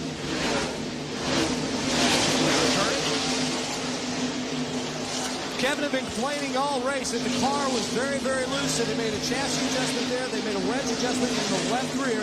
And Dale Earnhardt Jr. also has gotten very, very loose. We expect him to pit in the next couple of laps, and they're going to put rubber in the right front spring of Dale Earnhardt Jr.'s car. Bobby Labonte has dropped back several cars. Dale Jr. going a lap down there, but Bobby Hamilton, Tony Stewart, Bobby Labonte. And now the 20 car of Tony Stewart has moved up to less than behind the leader, so he is coming. And Ned, you mentioned it again. It's that magical 40-lap mark. They pitted on lap 118. Looking at lap 158, exactly 40 laps, and some of the cars begin to drop off. Here's Tony Stewart and Dale Jarrett. Let's don't forget about him. He's been staying right with Tony Stewart as they come up through that traffic. And right there. Let's don't forget about Hamilton. And Hamilton trying to go to 3rd spot, and he takes it. Dale Jarrett take the 3rd spot away in the Kodak Chevrolet. So it's a pair of Pontiacs, a Chevrolet and a Ford in the top 4. And Earnhardt Jr. into his pits, and John Kernan is there. Plus, as I just told you, Dale Jr.'s car got very, very loose. He's going to lap down, starting to working on that right front as they'll pull a spring rubber out. Looks like it's taking just a little bit longer to get it out. They finally get it out. The right front tire goes on. Now they're getting the lug nuts loosened on the left side. They're also talking to them to put a round bite to the left rear of the car. 4 tires. Dale Earnhardt Jr. as he heads down pit road. They just about left that adjustment rate from his car like they did on the 7-7 car on the stretches earlier. And that would have been more costly now on the greenway during the yellow flag pit stop. The Rookie of the Year contender. And he pulls back on the racetrack. We'll tell you our leaders are beginning to work in on some heavy traffic. There is the 97 car of Chad Little being passed by Ward Burton, and now Tony Stewart will bide his time. And as Willie's car wobbles a little bit right in front of Tony Stewart, and Bobby Hamilton may take that advantage and make a move on Stewart. Well, he had a run down on the inside, but the 97 car of Chad Little was there, and Chad about to come into the pit, so Bobby Hamilton had to back up.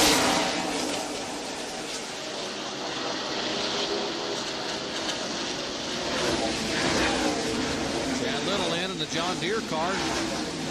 Jeff Hammond and the crew putting right side tires on Chad's machine, owned by Jack Roush. Put off that great run in Atlanta last week, that 6th place finish. Currently sits 11th in the point standings.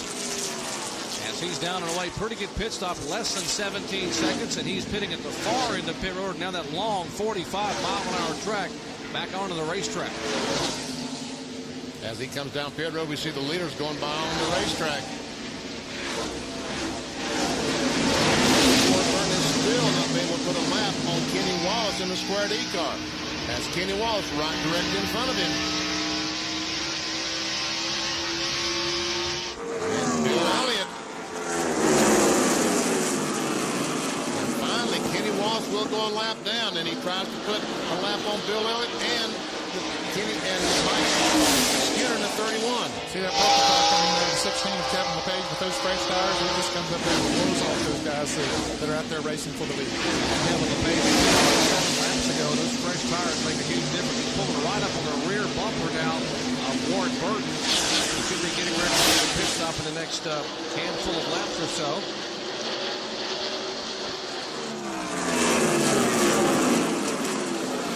Skinner's going to lap down. He's currently in 18th position. And only 17 cars on the lead lap. See there, Bobby Labonte is caught back up to the group as Skinner decides he needs to come in and get some tires on his Chevrolet. Mike Skinner was being shown in 17th position. Brings the low Chevrolet down. Larry McReynolds and the crew. Skinner coming so close to getting his first ever Winston Cup victory last week when the engine expired with a broken rod bolt with 20 laps to go in Atlanta. John Kernan, he's right in front of you. And one of the crewmen will pull away the tearaway off the windshield to give Mike a clear view. They had talked about if they got a caution that they would make a sprint, put a spring rubber in or make a spring rubber adjustment, but it's only going to be a wedge adjustment for Skinner. And now they'll screw down 1.5 turns and Mike Hilton and he's down and away. Once again, a wedge adjustment with a turn and a half down on that left rear. Bill Elliott and Kenny Wallace both coming into the pits. We saw them were just about to go a lap down. Let's go down to Bill Weber. Well, Bill Elliott makes the long trip down pit road. He'll come to a stop at mid-stall. His handling has gone away, and once you pull off the lead lap, you got to come and get tires and hope for the best. We're going to make one round of adjustment on the track guard. Give him 4 tires to the wheel, and send it back out. Ray Evernham is working in this pit stall today. Ray says he's simply a friend of Bill Elliott, and when Bill asks for a little Not a bad friend to have, Ray Evernham. 47 career Winston Cup victories and 3 championships. You got to have him in the Absolutely. Ricky Rudd now peels off the track coming in for a pit stop as he was about to go a lap down. And there's the official consultant, Ray Evernham, in the pits. And, of course, they mentioned Jeff Gordon won 5 times here. This guy was calling the shots for all 5 victories for Jeff Gordon here at Darlington Raceway. He's a consultant today. And, of course, if you missed the announcement last week in Atlanta, next year, 2001, Team Dodge, Bill Elliott will be driving that Dodge Intrepid RT. But they're chasing a Pontiac right now, but they're chasing a pair of Pontiacs at Darlington Raceway. We get set for the leader's pit stop when we come back.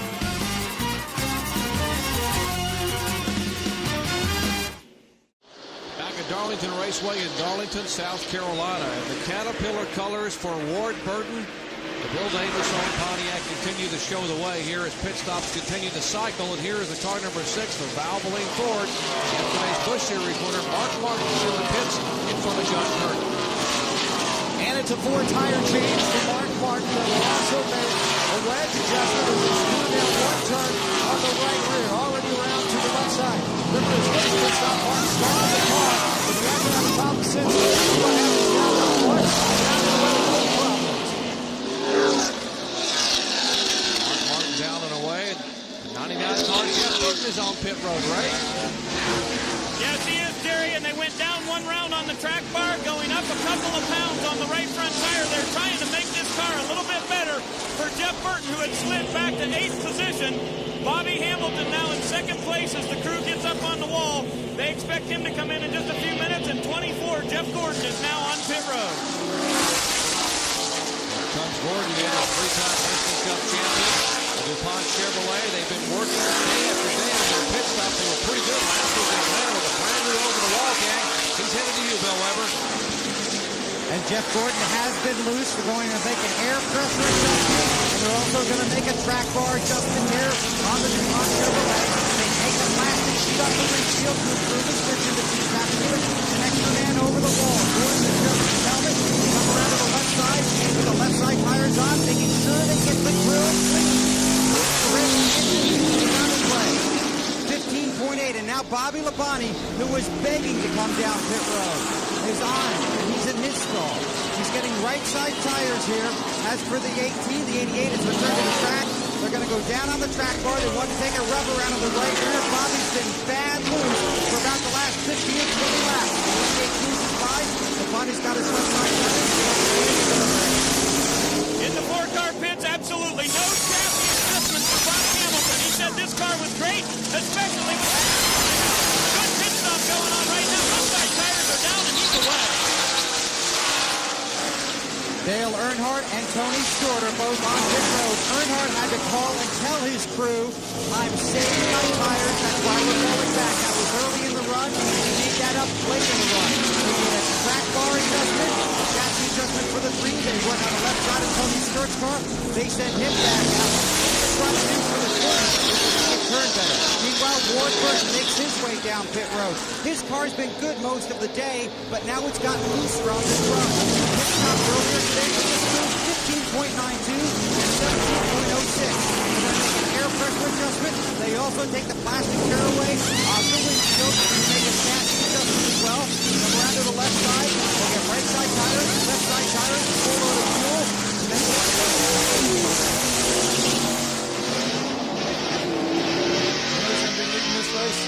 after all these pit stops, and be Kevin LePage. He made that pit stop earlier, been out there a while on those fresh tires, and he'll be the leader for a while, pretty sure. And one reason, see Bobby Hamilton coming by trying to go by Ward Burton does, and Matt Kenseth goes by. As Ward is trying to get his car up to speed. What about Matt Kenseth's pit stop, John? Well, Jerry, they finally made some adjustments to the car. It has become a little bit tight. So they took a half a pound of air pressure out of both left side tires and also a half a pound out of the right front tire. But one concern, Kenseth, while he was sitting here on pit road, the engine heated up enough so that it spewed some water, some of the coolant out of the overflow. So they made sure and cleaned the grill really well because the grill was really clogged up with tire buildup. The marbles that come off of the tires here at Darlington. Dale Jarrett has been able to make a pass, and DJ is being shown as the leader here at Darlington Raceway. Dale Jarrett, our 6th different leader here at Darlington. There have been 8 lead changes, now make it 9 lead changes among 6 different drivers. The defending NASCAR Winston Cup champion Dale Jarrett is the leader. And we are just over 100 laps away from the conclusion of the Ball.com 400 here at Darlington. Back with more in a moment.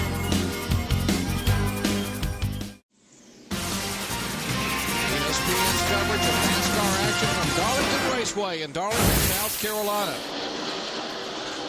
We're Working lap 186 and get a nice shot of the traffic as he works around here, courtesy of the fine folks at the Pennzoil Copter Cam high above. This famed track too tough to tame. Dale Jarrett being shown as our leader. He is the 6th different driver to lead today. There have been 9 lead changes. DJ having won 2 of the last 3 spring events here at Darlington, coming off that disappointment last week at Atlanta where he had the first engine failure they've had since May of 1998. He finished 36 last week at Atlanta Motor Speedway. Look at Dale Jarrett. Before he made the pit stop, his speed was 32.50, 151 miles per hour. After the pit stop, after he changed 4 tires, we'd see he picked up 2 seconds and 10 mile per hour average. We keep talking about tires, man, and that's a clear example of what they mean. The longer you run, the slower they get. This pavement is very abrasive here at the Darlington Raceway, plus the fact that you're in turn for so long, especially through turns 1 and 2, and it just grinds the rubber off, builds the heat up, and that slows the speed down. And speaking of turns, this is what happened to Earnhardt a moment ago. He had to make an evasive maneuver to keep from getting involved in a collision. Watch the 3 car. Sees the black car. Came down on the inside. He ran up on the Jimmy Spencer car, number 26, a little bit quicker than he thought, and he darts by down on the inside. But it did cost him some time because he had the back on the front. In 8th position, about 7 seconds behind the leader, Dale Jarrett. That is Dick Trickle driving the Conseco Pontiac, his first outing. Subbing for Mike Bliss in the A.J. Foyt-owned car. There's Tony Stewart in the car number 20. Coming out of turn 4, the Home Depot colors. Last year's fastest rookie of the year. And Jerry, he's 6 2/10 seconds behind Jerry right now. He's in front of Jerry before they made those pit stops. It's a lot of it has to do with getting in and out of the pits, how you get slowed down and get into the pits, and then having the accelerate coming out. All of them make good pit stops while they're on pit road. Indeed, there's the Kodak car that Vinny talked about at the very top of our show, and talking about the fact that Bobby Hamilton had such a great car at Rockingham early in the year, and they had a problem with a short in the distributor that cost them probably a sure victory out there, Vinny. Appeared to have the best car there, but you never know. You still have to run the entire distance. Hamilton has led for 19 laps today, one of our 6 different leaders. Now being shown back in the 6th position. There's Ted Musgrave, by the way, the Power Team Chevrolet. We mentioned he was involved in an incident, a 1-car incident back on lap 17. We were told he cut a right front tire. That's why that's hard to the wall. So Musgrave and the team, Jim Long, have repaired that car number 16, got him back on the racetrack. Dale Earnhardt Jr., the 8 car, a lap down. He's currently in the 23rd position. As is Sterling Marlin. He and Earnhardt Jr. raced for position back for 23rd.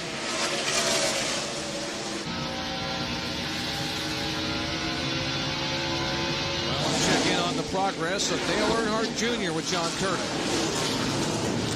Well, Jerry, the news isn't very good for Dale Earnhardt Jr. fans. The car has gotten extremely loose, and Jr., it almost sounds like it's a problem with the right front shock. A few laps ago, he radioed in and told Tony Eury that it just felt like something was wrong with the right front because the way it bounced up and down when he went through the turns. So right now, Jr. getting quite an education of what it's like to have a car that's a handful here at Darlington. Well, Bobby Labonte right now has a handful of 99. Jeff Burton, this battle's going on about a second and a quarter behind the leader.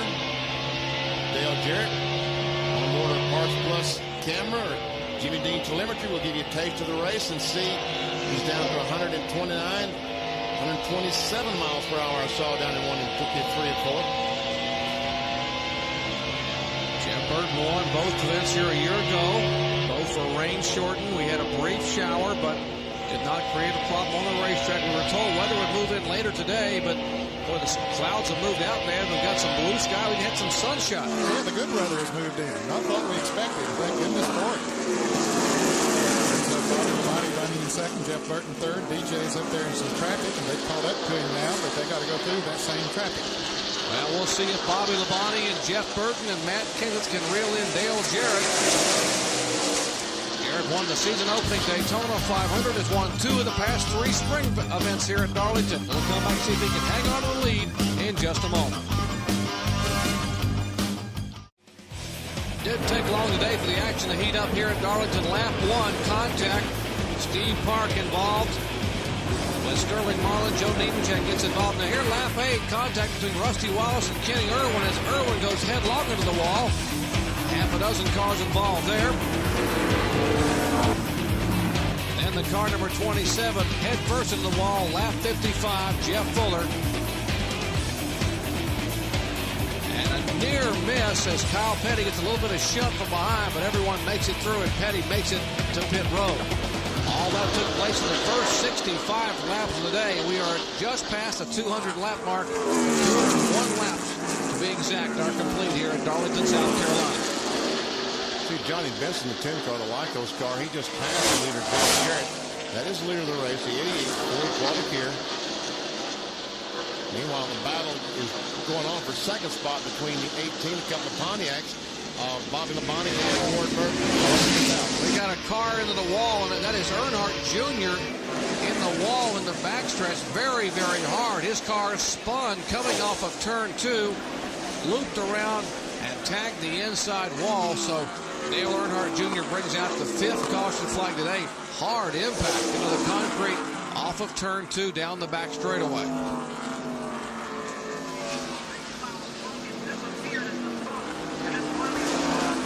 Much I can do, man, when we're out that far out of the cycle. I know what might eventually. We'll still get what we can get there. How'd the right side look, guys? Johnny Benson asked his crew how the right side. Pull it out if you can. Get me as much on the front and the front of the left, front of the right rear as you can get. 10-4, be easy with the front, get what you can, but remember it's fragile. You got to help him in the back. They say it's really, really flat. So we'll get what we can here. At the 52nd time by once we get walked down. Earnhardt Jr., the leading Rookie of the Year contender, had finished top among rookies at Rockingham and Las Vegas. And pretty hard impact here at Darlington as the safety crews are there pretty quickly to talk to Earnhardt Jr. and take a look at the front end of that Budweiser Chevrolet. Banged it hard. Anytime you see the back of the hood bowed up about 3 feet.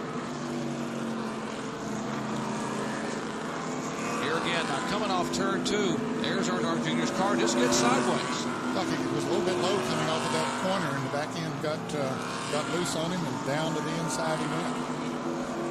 And there's a lot, you're right, there's a lot of damage to the front of that car. There he is climbing out of the car, the 25-year-old third-generation driver, able to manage a bit of a smile and that he can walk away. Heavy damage, he heads for the ambulance, and these guys head to pit road. Let's check in with Ray. Well, Jerry, they want a fast pit stop in the 99, so they will not pull a spring rubber out, but they do go down 2 rounds on the track bar. Now to John Kernan. Dale Jarrett's crew already around to the left side. No adjustments right now as Jeff Burton still just now leaving his pit. Mud nuts and tight. DJ's down to Bill Weber. Bobby Labonte on pit road, down 1 pound of air pressure in all 4 tires. Right to over to Saman, around to the left. Heavy traffic out here. Labonte's going to race Jarrett. Burton's going to try and beat him out. Pushes to the wall. It's 22 and the 18 and the 88. They continue to work on 4 down here. Left side's going on, and he's away.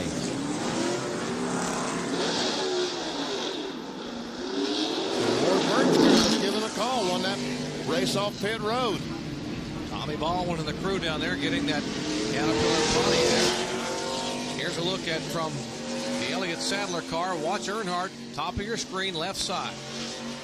Just comes off the corner and the back end goes around. He just never can get it caught up. And fortunately for Elliott Sadler, he went down instead of up because he had the back right in front of the Citgo Ford. Dale Earnhardt Jr. bringing out the 5th caution flag of the day here on lap 203 at Darlington. Back at Darlington, we've had some pretty big hits here at Darlington today, but how about the Big League Hitting Challenge? The Major League Baseball Players Association brings you skill competition Big League Hitting Challenge. The likes of Mark McGwire, Chipper Jones, Mike Piazza, and many others will compete in a head-to-head home run contest much like the 1959 Home Run Derby. That's the Big League Hitting Challenge at 5:30 Eastern Time tomorrow on ESPN2. For more, log on to ESPN.com, a part of the Go Network, go.com. Let's take a look at this NASCAR 2000 moment, proudly presented by the fine folks at Home Depot. Here's Bill Weber. Well, Jerry, we've got to look at the set of tires that just came off of Ward Burton's Pontiac. They were only on there about 30 laps or so those tires all look really good. But these tires back here run earlier in the race. One set went 60 laps, another set went 62 laps. This is a set that they're going to put on one stop from now, and I want to show you what's happening on those tires that are making long runs, 60 and 62. You're seeing significant tread wear on Ward's car right through here. This is the inside of the right front tire. Now, it's not just Ward's car. We're seeing this on a lot of cars up and down pit road. Basically, the rubber is worn away, and we're going down to the cord. Now, that's basically one of the characteristics of Darlington. This is the new generation Goodyear tire. It's exactly the same tire that they used at Las Vegas. The key is this is the first time the tire has been used at the same track twice. This tire was used here for the Southern 500 last September. It's being used here as well. It is significantly better than what Goodyear had here in the past, but the fact this track is so old and so gritty, you continue to see significant wear. So far, it hasn't affected Ward's performance on the track, and he is getting a lot of help here in the pits by the guys putting on these tires. His last stop, 15.2 seconds. All right, Bill, thank you very much for that NASCAR 2000 moment. Here is our leader. That is Ward Burton in the Caterpillar Pontiac. Why are we under caution for the 5th time? Well, trouble off of turn 2 for the car number 8. Take a look to the right side of your screen. That's Dale Earnhardt Jr. The Budweiser Chevrolet comes off the back end, just goes out. He can't catch it and goes down and bam, that inside wall. That's about the same spot in 1970 that Richard Petty flipped so violently. And he just somersaulted down that back straightaway. Back then it was the front straightaway here at Darlington, but you see from Elliott Sadler's Citgo roof camera, you see the 8 car just spin sideways. And there's a damaged car as the crew's waiting on that car back in the garage area, because Earnhardt Jr. is currently 14th in the point standings at number 1 in the rookie standings. Back with more as Ward Burton leads. Welcome back to Darlington Raceway here in Darlington, South Carolina. I'm Jerry Punch, along with Ned Jarrett, Benny Parsons, Bill Weber, Ray Dunlap, and John Kernan covering the action live. And you get this nice shot overlooking this racetrack by the fine folks at Pennzoil. Our Pennzoil copter cam hovering overhead. Let's go down on the pits with Ray Dunlap. Well, Jerry, we always talk about Darlington being a place where you have to learn a lot, and all the rookies learn about Darlington, but Dale Jr., you learned the hard way today how hard you can crash here. We crashed here before, but we had a real good car at the start of the race, and then after the first pit stop, it was so loose, I just couldn't drive it. I kept telling Tony and the guys in the pits the car was real bad loose over and over and over, and we couldn't get it fixed. We made some changes, didn't help the car much, and ended up busting my butt. So we learned a valuable lesson, and we took a chance and tore a race car. And what's that lesson that you learned?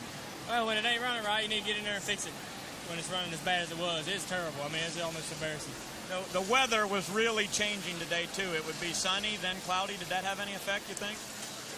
If it did, it affected my car more than everybody else's, because everybody else seemed to be driving just fine, but my car just crashed in every corner, and I mean, I was in the way, and I couldn't keep from wrecking. I felt like I was wrecking every lap, and the first little 50 laps there, the car drove good, but after that, we changed tires. After the first time we changed tires, it never drove the same. I don't know if we've been a shock or done something.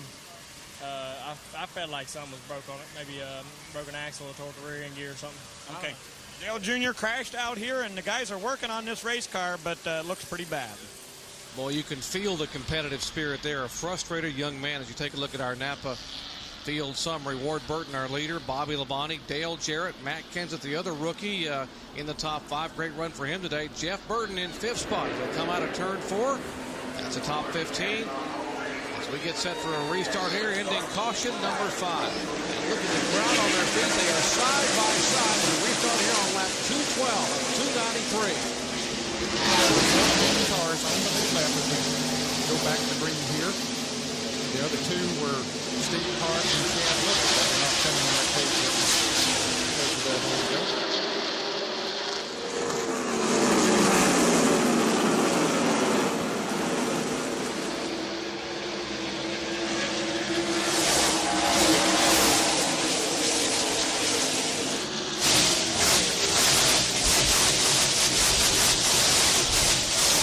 Meanwhile, Dale Jarrett goes into that second spot. Bobby Labonte back to third.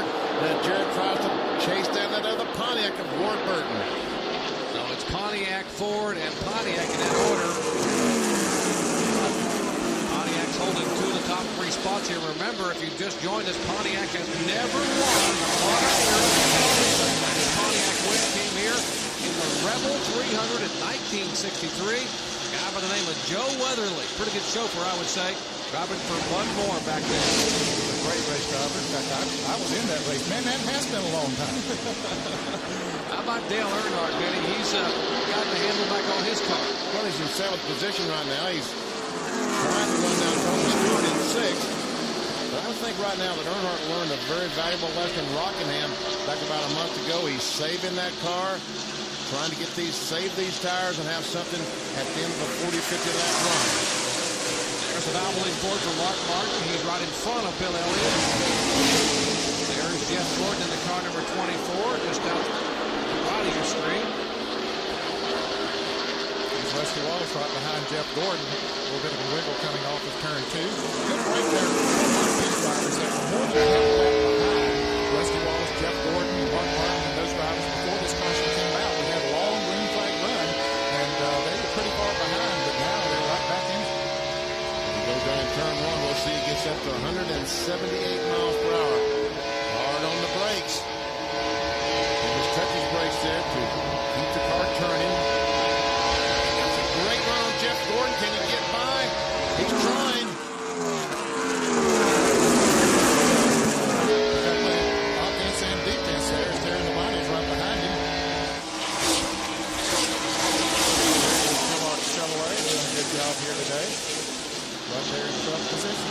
As you watch Rusty Wallace, you got to give a call to this crew. This car Rusty's driving is the same car that was involved in that horrendous wreck on lap 270 in Atlanta last week. And guys, they put a rear clip, new sheet metal, an entire new left side on this car in 2.5 days, and had it here to qualify on Friday. All the other part of the team that was Bristol testing. A lot of work in that Penske shop, and they have worked on this car all day. By the way, Robin Miller making this car better and better, and now he's battling. For the 11th spot. You get a race car that you like, and Rusty likes this race car. Steve Park apparently is going to meet things happening. There's a lot of smoke coming from the one car. Just that quickly, the two DEI cars, Dale Earnhardt Incorporated cars, talking about Earnhardt Jr. who slapped the wall back about 15 laps ago, lap 203, and now Steve Park's car shows some smoke, and he is slowing down. I'll tell you what, they have really had a problem there with engines. Steve Park lost 2 engines in Las Vegas. Sunday. Got along with Elliott Sadler, the 21 car. He's having a good run today. He's currently in 13th position, passing John and Grady. He's about down. And Grady is in 23rd position. He didn't quite make that pass. And he's about to lose.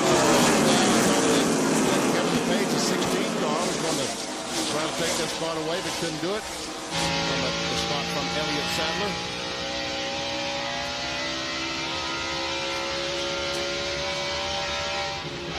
Our Jimmy Dean onboard telemetry showing you the speed and RPMs, and also that brake pedal being used to try to get the car wound down slightly here. Citgo onboard camera looking out the back of Elliott Sadler's 13th place car. Back at the Kevin LePage machine. Heavy braking there, and I guess Vinny, he just drive it in there and jump on that pedal. Jump on the brake pedal. I saw 9,000 RPM for just a second. He will not turn that many down this straightaway. He turned more down the other because this corner is longer. Just 8,300 RPMs on the front stretch. Ford Burton, boy, he has driven away from the rest of the, well, not too far away from Dale Jarrett, but he's already catching up to the back of the cars that are not fully up to speed, and a little bit of traffic there with his modified looking car. Warren Burton has certainly dominated today. He has led 108 120 laps, his previous best 87 laps back in October of 1995. Ward Burton trying to get his second career win. It's been a long time since Burton has gone to victory lane. His own win coming at Rockingham. The faces of the stars here at Darlington today. Ward Burton, Dale Jarrett, defending Winston Cup champion, and Bobby Labonte. That's the top three as they are in order. At lap 227, Ward Burton trying to get his first victory in 131 starts. That his only win coming in October of 1995 at Rockingham.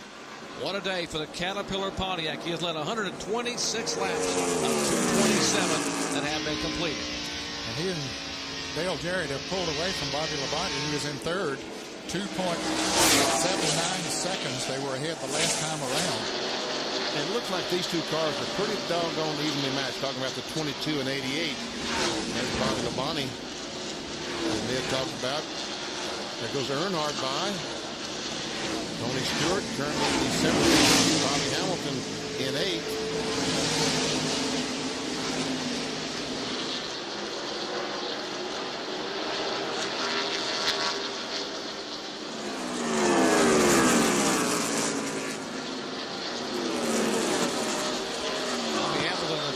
Car had a pretty good run. Third position. He has led 19 laps today. One of 6 different cars that have led. Now we showed you moments on our Jimmy Dean telemetry that when they go in a corner, you see that light up for the brake pedal. They hit the brakes pretty darn hard here. Watch Bobby Hamilton. He goes in the corner, hits the brakes hard enough that he gets enough weight shift that the left front fender goes down and hits the left front tire. That's the smoke that you saw.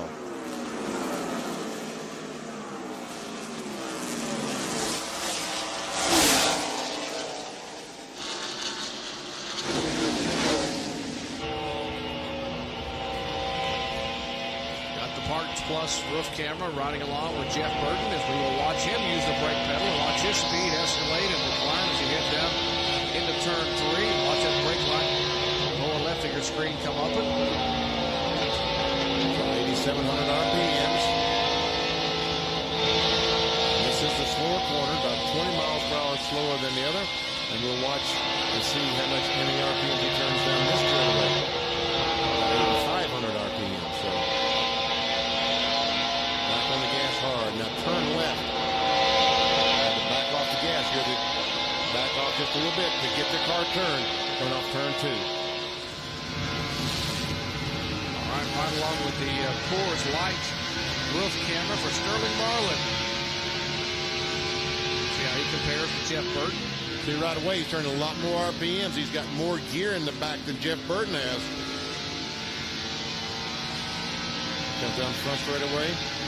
We saw Jeff Burton turn about 8,500 down this straightaway, and we'll see that Sterling Marlin turned 8,700 I saw once. So they do that RPM by changing the gear ratio in the back. How about Elliott Sadler? Let's see what kind of gear he's got in the Citgo 4. 85, 6. Looks like he and Jeff Burton has about the same gear in the back of theirs. Rusty's still back in 11th spot. Miller Lite on board. Wow, that was going down in turn 1. He'll probably turn 9,000 down the backstretch. That's not surprising. Rusty normally runs a little bit lower gear than most of the other Ford cars at least. Watch this. 87, 88. I saw almost 8,900.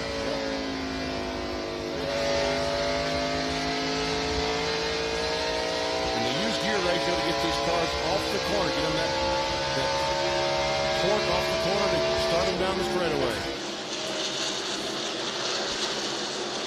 There are the leaders.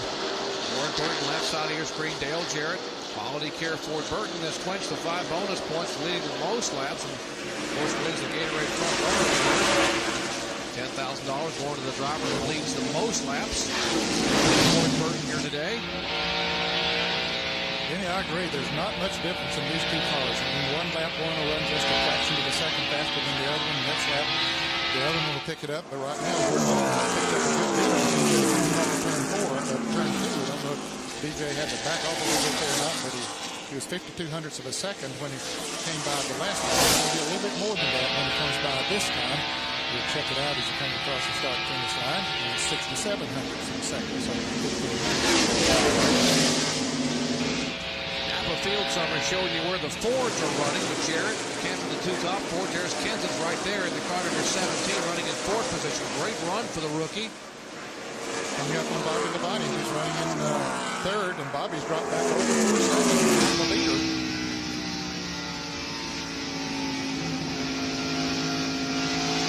It looks like right now that Matt Kenseth is a little bit faster than Bobby Labonte. Pontiac leading the way. That is Ward Burton. Ford in second spot. Behind Chevrolet right now is Dale Earnhardt in sixth position in the car number 3. Laps are winding down here at Darlington, South Carolina. The 44th running of the Ball.com 400 presented by Super 8 Motel. Back with more in just a moment. What about the pit strategy coming up here? Let's check in now with Bill Weber.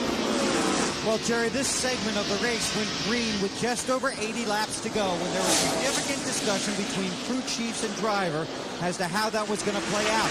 Some guys wanted to do 50 and 30. Some guys were going to split it in half. Basically, that's what most of the teams are looking at, coming in with about 40 or a little less to go.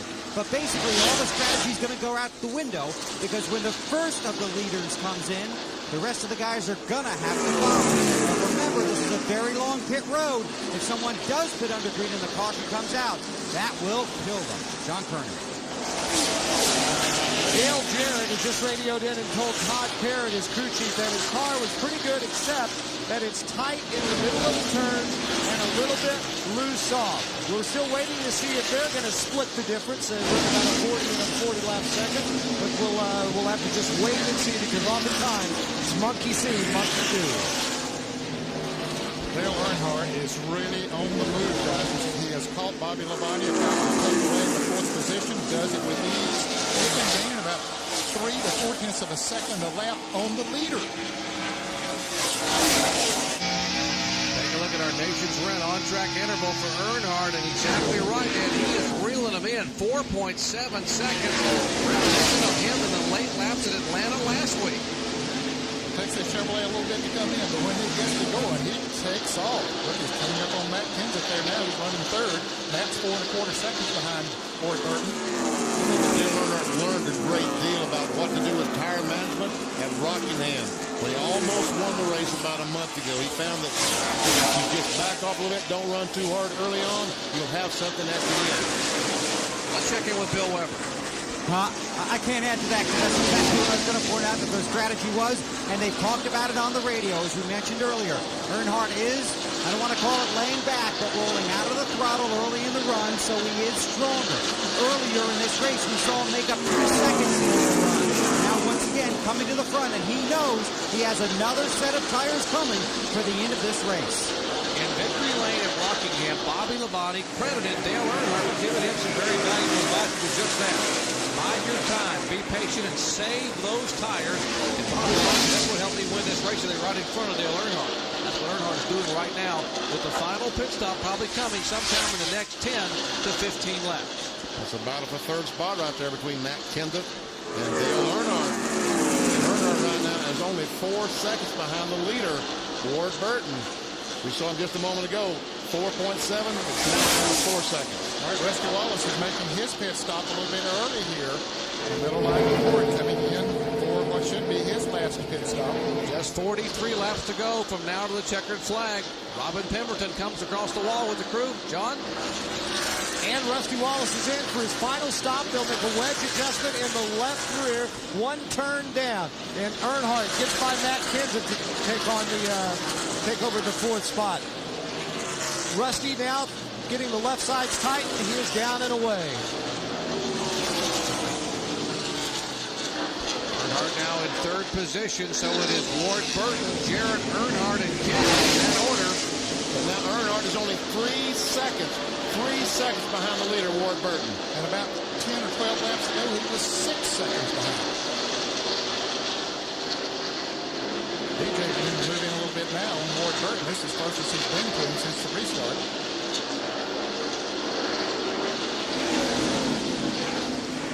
boils down to now pit stop. Ned and I talked about all the instant sweeps, and see Kenseth going back. Earnhardt has gotten in the wall. Do I not see him on the right side of his car? Looked like there was a smudge or a smear on the right side sheet metal.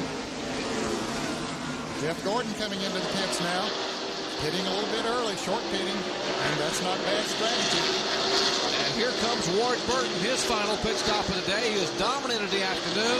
Tommy Baldwin's last stop was an outstanding one, less than 16.5 seconds. Here comes the Caterpillar Pontiac. Let's go down to Bill Weber. The 18 missed pit road. They've been talking about that all day. You have to be very careful. Apparently, Bobby Labonte missed pit road. Jeff Gordon slides to his stop, right to the edge of the line. They're going to make a chassis adjustment, give him 4 tires, and send him back out. Gordon is just way too tight on sticker tires. Way too tight. They come around to the left side. Left sides are off. The fuel is in. Gordon getting his tires bolted on. Directly behind him, Ward Burton, who's had a magnificent run here this afternoon. This should be 4 tires and no changes. Right side tires are on. Now they come around to the left side. Ward Burton looking for his second career. Cup win. Has his second. Heads back out on the track. John Turner. Dale Jarrett slides into his pit. It'll be a 4-tire change. Remember, the plunger is tight in the middle, loose off. They made an air pressure adjustment to the right rear. Things going very well on the right side. They'll swing around the left side. DJ guns the engine. First can of gas in. Now the left front going on. The left rear going on. Dale Jarrett waiting down the way to Bill Weber. Dale Earnhardt is here. He has virtually said nothing to his crew since his last pit stop. Now word that Matt Kenseth missed the pit on this pit road as well. Here's Bobby Labonte on pit road. Significant damage to the right front of the car. So a good day going to come to a tragic end for Bobby Labonte. He has sheet metal torn up along the right front tire, along the right front wheel well. They fit as much as they could in the little time that they have. They had a hammer out there, but that's not going to help at this point. So they're going to put on the right side and the left side tires. Bobby Labonte will take off and rejoin the race. And folks, you see just what kind of lead that Ward Burton has on Dale Jarrett after they exchange a pit stop. And these cars, I don't think, are the leaders, but Ward has about 2-second lead now. It was only 0.2 of a second lead before they came in. BJ's pit stop was one of the slower ones we've seen today, a little over 18 seconds. John Kernan in the Kenseth pits.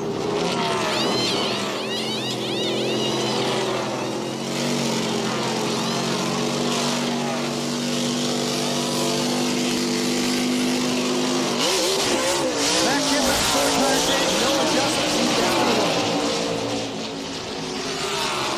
Eventually he enters the pit road. That was costly for Matt Kenseth. So let's cycle a pit stop a moment ago. I'll show you what happened to the wall 4 just a moment ago. Coming on turn 4. they know that every second they can gain, and he just keep making. He cannot get in the pits, and he has to go back around because they realize every second is so important. Bobby Labonte, Interstate Batteries Pontiac, trying to make a pit stop, trying to gain all the time he can. He can't get turned. Got to go back around. And right now, Bobby Labonte is a lap down. And look at the damage right in front of Bobby Labonte's car. Yeah, they talked about that when he was in the pit stop. A lot of damage done to his car. He is a lap down, being back in the 16th position. Oh, a tough break for Bobby Labonte after running so well today. He had led 34 laps, led a couple of times here. Now, right front fender sheared away on the Interstate Batteries Pontiac. There's Dale Jarrett right in front of him, the second place car. DJ's about 2 seconds behind Ward Burton. Now the leader after the cycle of pit stops. Now Dale Earnhardt's in third place. He is almost 8 seconds behind. A little over 7.5 seconds actually. So he had a slow getting in and out. Final pit stops, unless we have a caution flag, are over. Now it's up to the drivers on the racetrack as they attack this track too tough to tame.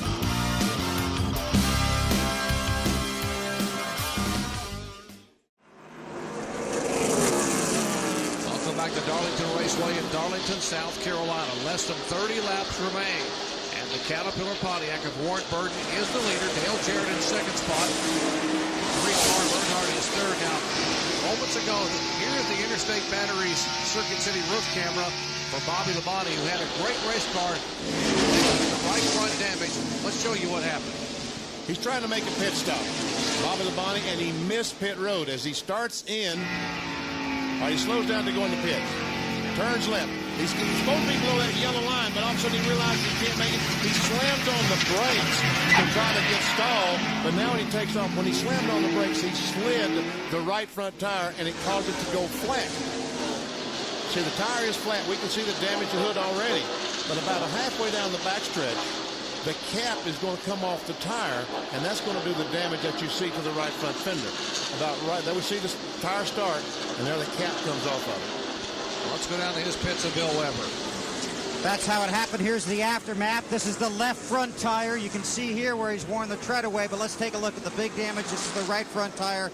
As Benny said, when he locked up the brakes, he locked him up when he realized he was going to miss pit road. He locked him up, yanked it hard to the right. That's basically what destroyed the tire, and then later on it flew and took the right front quarter panel with it. Right now, he's one lap down in 14th position. And that miscue, remember, he was the points leader coming in with an 18-point lead over Mark Martin. That miscue could possibly cost him the points lead going into Tennessee next week. Position is critical. Martin was in second spot on the points. Earnhardt was 50 behind Martin, so Martin is the guy really with the attention. Martin is running in the 11th position right now. Bobby Labonte is running in 14th. There's only 3 positions at the moment. There's only 9 points. So it'll be a 9-point differential if they stay as they are right now for the final, 25 laps or so. Exactly. Our Napa field summary points as of now. You see the differential. Bobby Labonte would remain as the point leader. Martin Earnhardt, Ward Burton would move up a spot to 4th. Dale Jarrett move up a spot into 5th. But we still got 20-some laps to go here. And they will never end as far as Ward Burton is concerned. This will be the longest 20-some laps in his life because, Ned, you can just tell by the way he's driving. He wants this thing so bad. Yeah, he's still a little over 2 seconds ahead of DJ. About 3 or 4 laps ago, he got up to 2.7 seconds. DJ got caught behind the lap car, Ken Slater, and lost about 6 or 7 tenths of a second. But DJ's cut it down a little bit now. But now Ward's in track again. He came up on Rusty Wallace. Wallace running in 13th position. He's about to go a lap down just Ward Burton finished 8th in the race here last spring, finished 2nd last fall to his brother Jeff Burton. Came into today 5th in the point standings after finishing 8th at Daytona, 3rd in Rockingham with this car, and 8th in Atlanta. There's Tabitha. She's got to be saying, oh, we've wanted this. We've waited so long. His only victory came some 5 years ago in Rockingham in 1995. Proud to bring you the exciting climax from Darlington, South Carolina. And how about wrapping it up tonight with Reese Davis at 1:30 a.m. Eastern Time. RPM tonight, highlights of today's NASCAR Winston Cup event, a recap of the Indy Racing League Phoenix 250, NHRA Gator Nationals recap from Gainesville, Florida. That's 1:30 a.m. Eastern Time. Reese Davis, RPM tonight only on ESPN2. For more, log on to ESPN.com, a part of the Go Network, go.com. Nice shot from high above Darlington Raceway. We have less than 20 laps remaining. Shot courtesy of the fine folks at Pennzoil in our Pennzoil Copter Cam. Ward Burton has opened up a 2.73 second lead on second place. He's got it going. And I think he's going to run just as hard as he can to the very last lap because this racetrack, if he catches a slow car at the wrong time, DJ will be right on his back bumper. And DJ just caught 2 cars running side by side, so he's going to lose another half a second back there on those. Getting ready to lose another spot. The 31 car actually is Skinner. He is in the same lap down in 15th position, so Labonte trying to fight to hang on to every spot and, more importantly, hang on to the point. And they're also gaining on Rusty Wallace, who's now the first car run lap down in 13th position. You can see Rusty in this picture. He's not too far up ahead of him. There's Rusty just coming out of turn 4. Car number 2.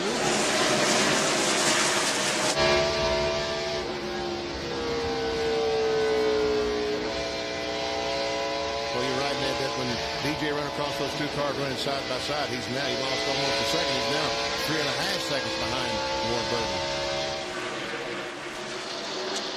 14 laps to go as Ward Burton trying to hold on. He has dominated and led 174 laps. There's Dale Jarrett, the second place car, rebounding from that disappointing 36th place finish in Atlanta.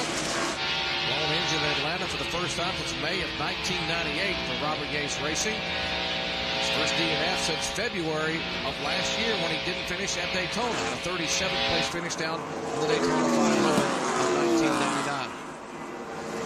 Dale Earnhardt still in third place. He is about 9 3/10 seconds behind the leader. Continues to lose the lead. In the past on those long runs, Earnhardt would really pick up. This run, he hasn't been able to do that. But then we were talking during the commercial, he had 260 lap runs instead of 240 lap runs. Exactly, because his car is really good after about 35, 40 laps versus the competition. But they stopped to change tires in 40 laps and they only have 1 to go. There's Jeff Burton. He's back in fourth position. He is 11 3/10 seconds behind his brother.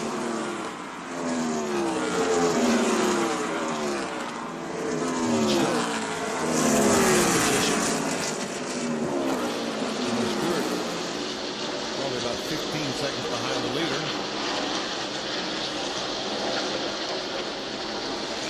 That's fourth position there. Matt Kenseth, the DeWalt car, picking up the sixth spot, having gone by Bobby Hamilton. Got to be impressed with the rookie run here. He ran in a substitute role last spring for Bobby Labonte, but his own car, his own team, Roger, what a job they have done here today. It's been a terrific job for Kenseth, Robbie Riser, the entire crew.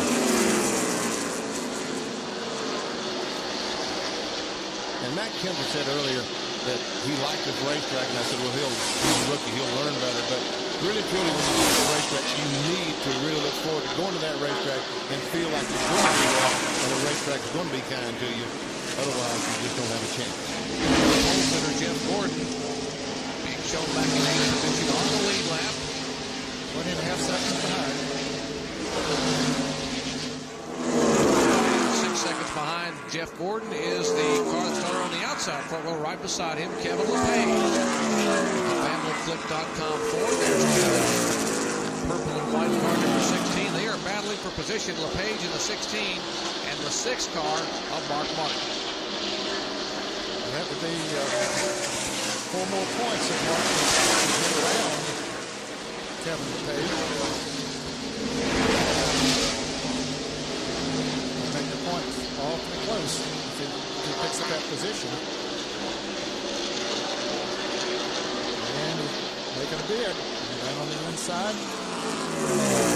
That's the pass. Picks up the 9th position.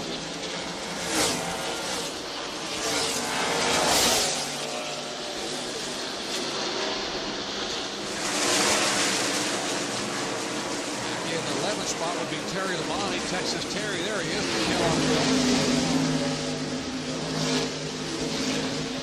Pretty good run for Terry Labonte today, considering he had to spin on lap number 1 to avoid a number of cars. First caution, and the last car to lead lap. Good run today for Elliott Sadler in the Citgo Super Guard Ford.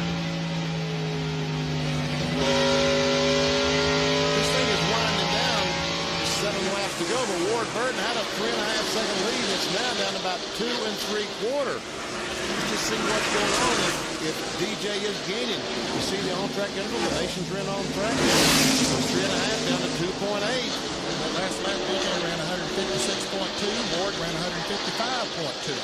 So it's down to 2.5 seconds.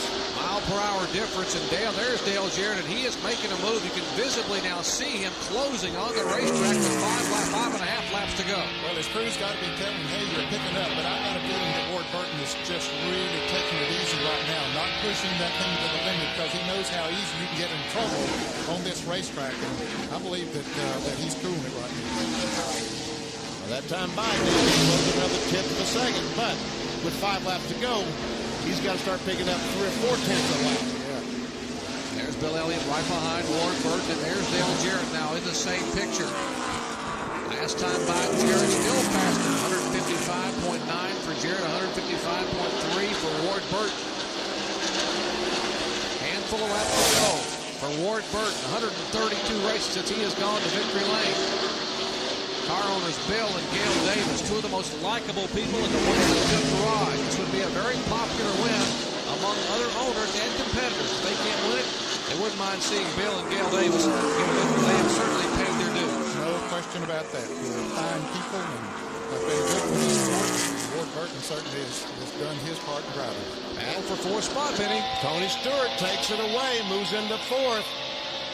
All of a sudden, Jeff Burton right at the end of his run. As he has all day, right at the end, just can't get it going. And I see Tony Stewart's car wiggling.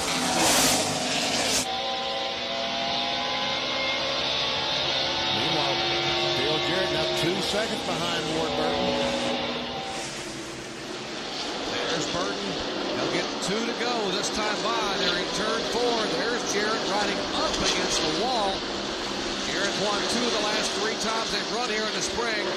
2 laps to go. Ward is coming up on some very heavy traffic up there. Let's see if it'll come into play. It might be before this race is over. And he will catch the 21 car. There's Elliott Sadler. Those cars are on the lead lap, so they're not going to give way. They're going to want to stay there with a couple laps to go. And then again, they might give way, but Ward will have to contend with them. I don't believe that it'll be a big enough factor, though, that DJ can catch it. White flag this time by for 38-year-old Ward Burton out of turn 4. Jimmy Howell waves the white flag. Burton goes by. Jarrett goes by. Final lap at Darlington Raceway. 1.9-second lead that time by. And as Ned said, a lot of traffic in front of Ward Burton. What he needs to do is let Bill Everett pass him by, which he is doing. Slow her down. He's got it under control. All he's got to do is get that thing back to start finish line. I hope this car is wrecked in front of him. He gets caught up in it. 15 car lengths out of turn 4. Here comes Jarrett. 12 car lengths, but he will not have enough time in 10 car lengths. But Ward Burton will take the victory at Darlington. His first since October of '95. Jarrett finishes second. Earnhardt is third as they flash by. Tony Stewart in 4th position. 5th spot goes to Jeff Burton. 6th to Kenson. Here comes Jeff Gordon as they battle side by side. Gordon trying to catch the 4 car, but Gordon will finish 8th. Hamilton finishes 7th, and Matt Kenseth in 6th, with Mark Martin in 9th, and Kevin LePage rounding out the top 10. Let's go down to Ray Dunlap. Hey, we want to hear from the winning crew chief right here. Big hug from Gail Davis. What a race. You guys put the best race car into Ward Burton I think I've ever seen. I tell you what, I'm so proud of these guys. They worked so hard all winter. And, you know, we've had some real good race cars this year, and we ended up a little short. But today we did it. Today we closed the deal. This Caterpillar Pontiac was hauling butt today. Great job. Tommy Baldwin, a winner today at Darlington. Now back up top. And this will be an emotional victory lane for Bill and Gail Davis, Ward and Tabitha Burton, and that guy, Tommy Baldwin. We'll come back and talk to him in just a moment. Back at Darlington, South Carolina, it's been 37 years since Pontiac has won. 1963 until today. How about that Pontiac power in the Caterpillar Kid? Ward Burton gets his first victory. Let's go down to our McDonald's drive-through victory lane and Bill Weber. Well, he got a big hug from his crew chief, Tommy Baldwin, and more hugs from his crew, a kiss from his wife. He called over his kids. Good job, buddy. Good job. Good job. Ward, congratulations. Welcome back to Victory Lane. Wow, thanks, man. It's been a long time coming, but woo! This team's been giving me good calls. The Caterpillar team, they just can't say enough about them. You know, we're a team. We make mistakes together, and we do good together. And wow, what an awesome ride today. You told me last night that you thought you'd have a good car here today. Yeah, you know, we made 3 runs yesterday in a happy hour, and the middle run was the best in the long run, and that seemed to be what we had today. 88 and 18, they got going a lot better, but couldn't keep up with the 22 Pontiac. First time Pontiac's been to Victory Lane here, I believe, since 1963. Wow, that's great. Well, Pontiac's been great to us, you know. They've got a good car for us, and they give us a lot of support. And I'm happy for Pontiac and Hopper's Pite and Polaris and Mountain Dew and Honeywell and ProCert Bosch, all of our sponsors. Thanks so much for support. Ward, you had a lot of competition on the track today, and at the end it was the 88 that was coming in. Yeah, it was. Man, lap traffic was place is so narrow, it's not anywhere for them to go sometime. But it was hairy out there a lot of times with lap traffic. I was just lucky to keep the fenders on the car and get a little distance from Dale there when I had good tires. So, man, I'm pumped. We're going to have a good time tonight. When we talked late last season, you said you wanted to get back to Victory Lane because basically your children have never experienced the thrill of having their father come to Victory Lane because they're so young and your last win came so long ago. Yeah, it's been a while. Jeb was actually at a couple of Busch races we won. He was at Rockingham. We won the race, but it's been a while. And he's been saying, Daddy, you're not going to ever win, so he can't say that anymore. Ward, it has been a while since you've been back here. Did you ever have any self-doubts? Well, right there at the end, I was hearing a bunch of noises. I started kind of losing my concentration just because I hadn't been in a situation in a while and had to really buckle down those last 4 or 5 laps and just hit my lines right, act like it's the first of the race and don't even think about it. And that's what I did. But those guys right there gave me the car. A driver can't do it without a good car. Just one last question. Last year there was some discussion that Tommy Baldwin might leave this team. He decided to stay. I know you were for that at that time, and you're certainly for it now. I think he's glad he stayed with us. He's family right here. I mean, he's a close friend of mine as well as all these guys. But Tommy and I hopefully be together a long time, and we're just excited about the future of this team, buddy. Congratulations. Thank you. Indeed, it's all about family. There is Ward Burton. He gives Tommy Baldwin a big hug. His first win as a crew chief. There is 7-year-old Jeb, his son. We saw 13-year-old Sarah there in the background a moment ago. And, of course, wife Tabitha. It is the Burton celebration. Last year it was the Burton celebration with Jeff Burton celebrating. Here in the year 2000, it is Ward Burton going to Victory Lane and getting Pontiac's first win here in 37 years. Back at Darlington Raceway, the 44th running of the Mall.com 400 presented by Super 8 Motel is history. Take a look at our unofficial results. 12 cars finishing on the lead lap. There's Ward Burton. He dominated. Dale Jarrett rebounding from that disappointing 36th place finish last week. Dale Earnhardt finishing 3rd. Tony Stewart 4th. And Jeff Burton with the top 5 finish. Matt Kenseth, the leading rookie finisher, comes home in 6th position. See, Rusty Wallace dropped back there at the end. He finished in 16th position. Ricky Rudd a lap down. So is Robert Presley and Bill Elliott. And a remainder of the starters, Benny, a number of the cars involved in early lap incidents, including Steve Parker, who had a good car early on. Joe Nemechek never really got a chance, came back on the racetrack, but finished 41st, 107 laps back after he was taken out on the very first lap of the race. Let's go down to Ray Dunlap. Another fabulous run for the 3 car. What a great day today. Well, it was. The car was just an okay car all day. I go too hard and I'd shove the front end. I go, on long runs I'd get loose. So had to work with the car all day long, and it was a good day for us. It was a good points day for us. That's what's important. We just need to get that Frankie Stoddard guy and beat all the 99s and 6s and 18s and those guys. You guys seemed really good on the longer runs. Would you like to have seen a longer run to the checker? Well, I don't know. They had yarded me a pretty good distance there, and then I don't know whether I could have got back to him or not. Hey, Dale Earnhardt won last week at Atlanta. He's looking good in the points. Exactly, a 3rd place finish here today after a win last week. He's moving in on it. There are the points. Bobby Labonte hangs on barely, but the 13th place finish, 9 points between he and Mark Martin. Earnhardt just 32 back on Martin. He was 50 back prior to the day. Ward Burton moving up with that win today in the 4th spot. Dale Jarrett in 5th. You see Tony Stewart, Elliott, Rudd, Burton, and Rusty Wallace rounding out the top 10. Let's go back to Victory Lane and visit with Bill Weber. And, Jerry, as you can imagine, a very joyous Victory Lane and a big smile from car owner Bill Davis. Congratulations and welcome back to Victory Lane, Bill. Thank you, Bill. It feels good. It's hard to believe it's been that long since we've been here.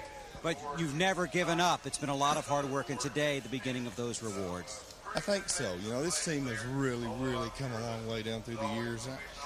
It takes a long time to get everything in position that it takes to win these races, and we're there now. We've got the engine department, the chassis department, the bodies, great bunch of guys, awesome pit stops all day long. Hopefully we're here. You stuck with your driver, Ward Burton, for several years after his last win as well. Well, yeah, Ward and I've stuck together through a lot of really hard times and not that many good times, but I think that we both knew that it was there. We could do it and we could win these races. And finally, it's come together. We should have won some races last year, but we didn't, and I hope we were going to win some this year. You made the decision to bring in Tommy Baldwin last year as well. Yeah, that's probably the smartest thing I've ever done. Tommy's just, he adds a lot to our program. You know, he was maybe the icing on the cake, if you want to refer to it that way. We had a lot of good people in place and a lot of good things going, but Tommy brought a lot to the program. That day in Rockingham, you had a great race car, and you did go to victory lane, but that race is also remembered for a very controversial caution late in the race. Does this help erase that memory, Bill? Yeah, I think so, although even that day, you know, we led early, we led in the middle, and we were running away with it when that happened. So that didn't taint it too much for us. We enjoyed it and still continue to enjoy it. But, yeah, just to clearly, totally dominate a race, that doesn't happen very often. You know, you don't get a chance to do that. And fortunately, nothing went wrong. You know, we got to finish it off. Congratulations. Thank you very much. Bill Davis and his wife, Gail Davis, back here in victory lane with driver Ward Burton. And Ward Burton led 5 times for 188 of 293 laps, dominating the day. You talk about parity in NASCAR, 5 races, 5 different winners. 2 Fords, 2 Pontiacs, and a Chevrolet have gone to victory lane this year. Back in a moment. Back at Darlington Raceway in Darlington, South Carolina, the celebration continues in victory lane as Ward Burton and Bill and Gail Davis and the Caterpillar crew. There's Tommy Baldwin, his first win as a crew chief in his 94th race as a crew chief in Winston Cup. Let's go back down to the garage area and check in with Ray Dunlap. Well, Jerry, for the 3rd time in his career, Bobby Hamilton has finished 7th here at Darlington, but I'd imagine after starting 33rd, you're pretty happy with that. Yeah, really happy with it. We actually tested this car at Bristol, and it run really fast there, and we said, okay, this is our Bristol car. Then when NASCAR gave us the rule change, the way we had our bodies located, it actually throwed us off. So this car had the body way back on it, and we thought, well, this place gets real loose, so let's try to run it. We were so far down in points, we needed to have a good showing here. But just happy for Monte Carlo, Kodak, Dana Corporation. We got a win for them yesterday in Phoenix with Joe Ruttman. And it's a good day for them and Landair people, too. Now, you guys, you and Ruttman both were pretty strong in the trucks at Daytona. I know you'll be back in the seat there pretty soon. When will we see you truck racing again? Memphis, Martinsville, Richmond, and New Hampshire is what I'm scheduled to do. If Joe keeps running like he is, I'm going to devote all our time to that 18 truck and try to get out of some of them. Okay, good run today for Bobby Hamilton. Now let's go check in with John Kernan. And I'm with Tony Stewart, who drove to a 4th-place finish today. Tony, was it a hard day's work or was it an easy day's work? I told Joe he got his money's worth out of me today. That's all I had. You know, I can't thank Greg and all the guys in the Home Depot team enough. They did a great job today. We came and tested, and that definitely helped us. And, you know, it helped us meet our goal today. We wanted to be in the top 5 today because we just wanted to be better than we were here in the spring last year. And we finished 6th in the spring. So, you know, to come here and finish 4th today, I mean, we exceeded our goal. So, you know, we're pretty happy with the way the day ended up. So now what's the goal for the Southern 500?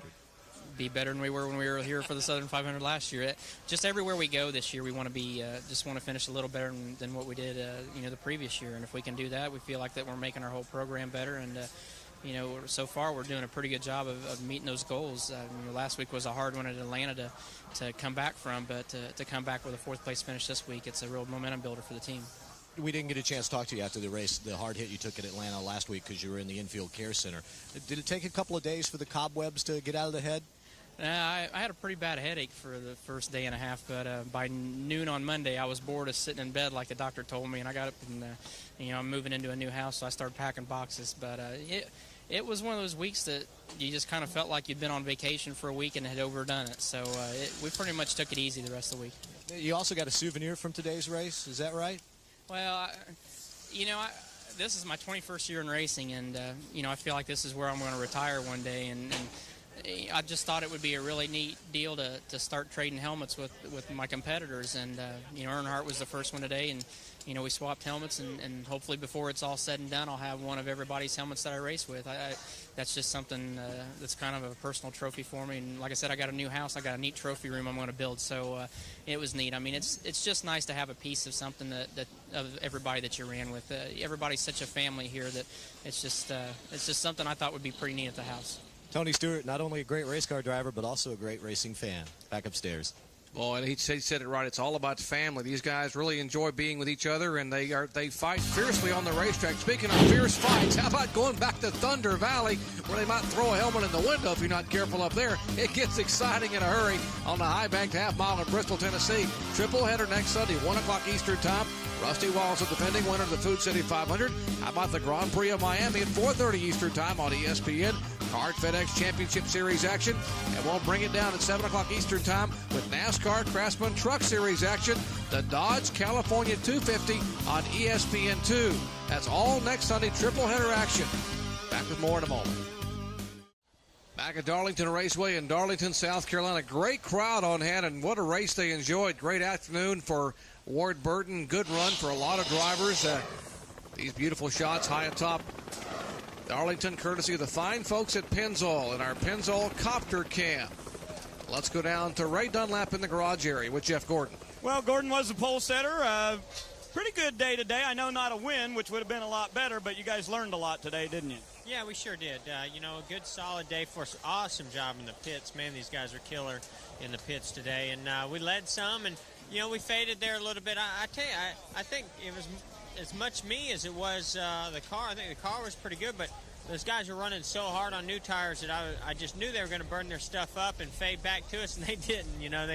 They kept pulling away. So finally there at the end, I ran real hard and found out that I could stay up there fairly decent and not fade too much. So learned some things about Darlington. Different tire, different beast here. You can run a little bit harder at the beginning, and it'll stay with you longer than I thought it would. But, Jeff, there's a lot to learn for you about communicating with Robbie, this new crew, a new car, lots of things. How is the chemistry, and how's it all coming together? It's coming together real good. I thought we made real good adjustments all day today.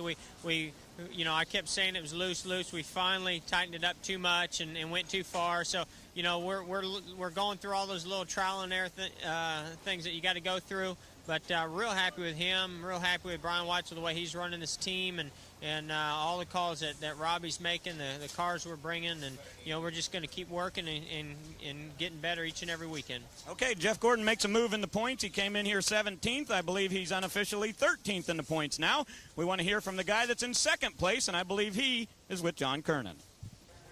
Dale, a great second-place run today. Ward just kind of pulled away there at the end, didn't he? He's just too good. Congratulations to those guys. They were just better than we were, and thought that we were pretty good. The sun was out. I think our car was good. When the clouds came back, we kind of shoved the front end and just couldn't get it loosened up there at the end to make the run that I needed. But he did a great job. Our guys did a great job. Good pit stops, a good handling car, and good day for us. After last week's disappointment in Atlanta, it has to feel pretty good.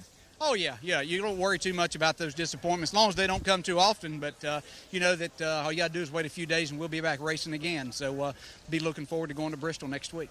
Dale Jarrett finishing second here at Darlington.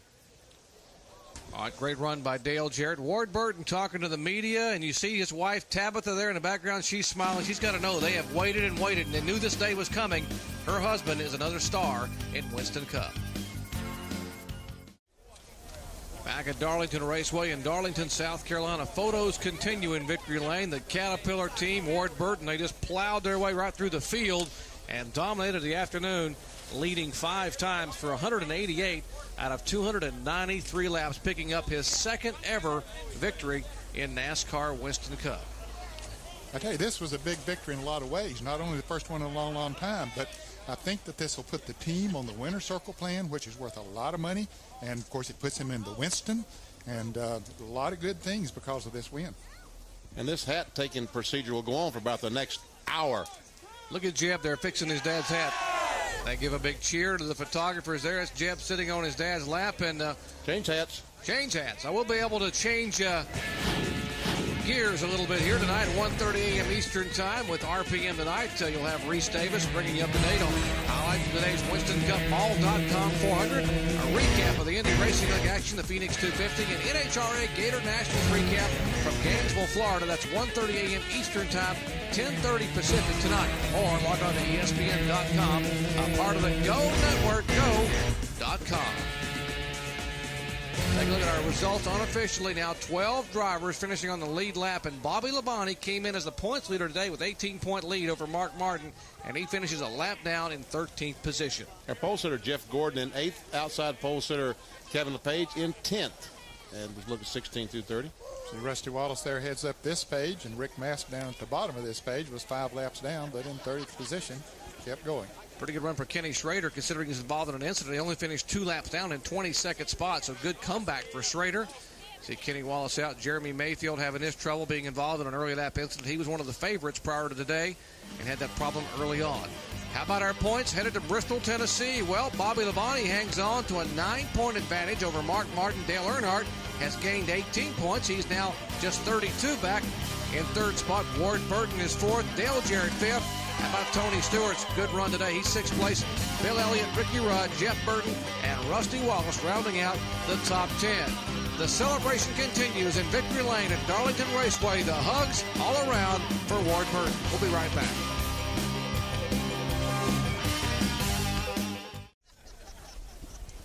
Back at Darlington Raceway in Darlington, South Carolina.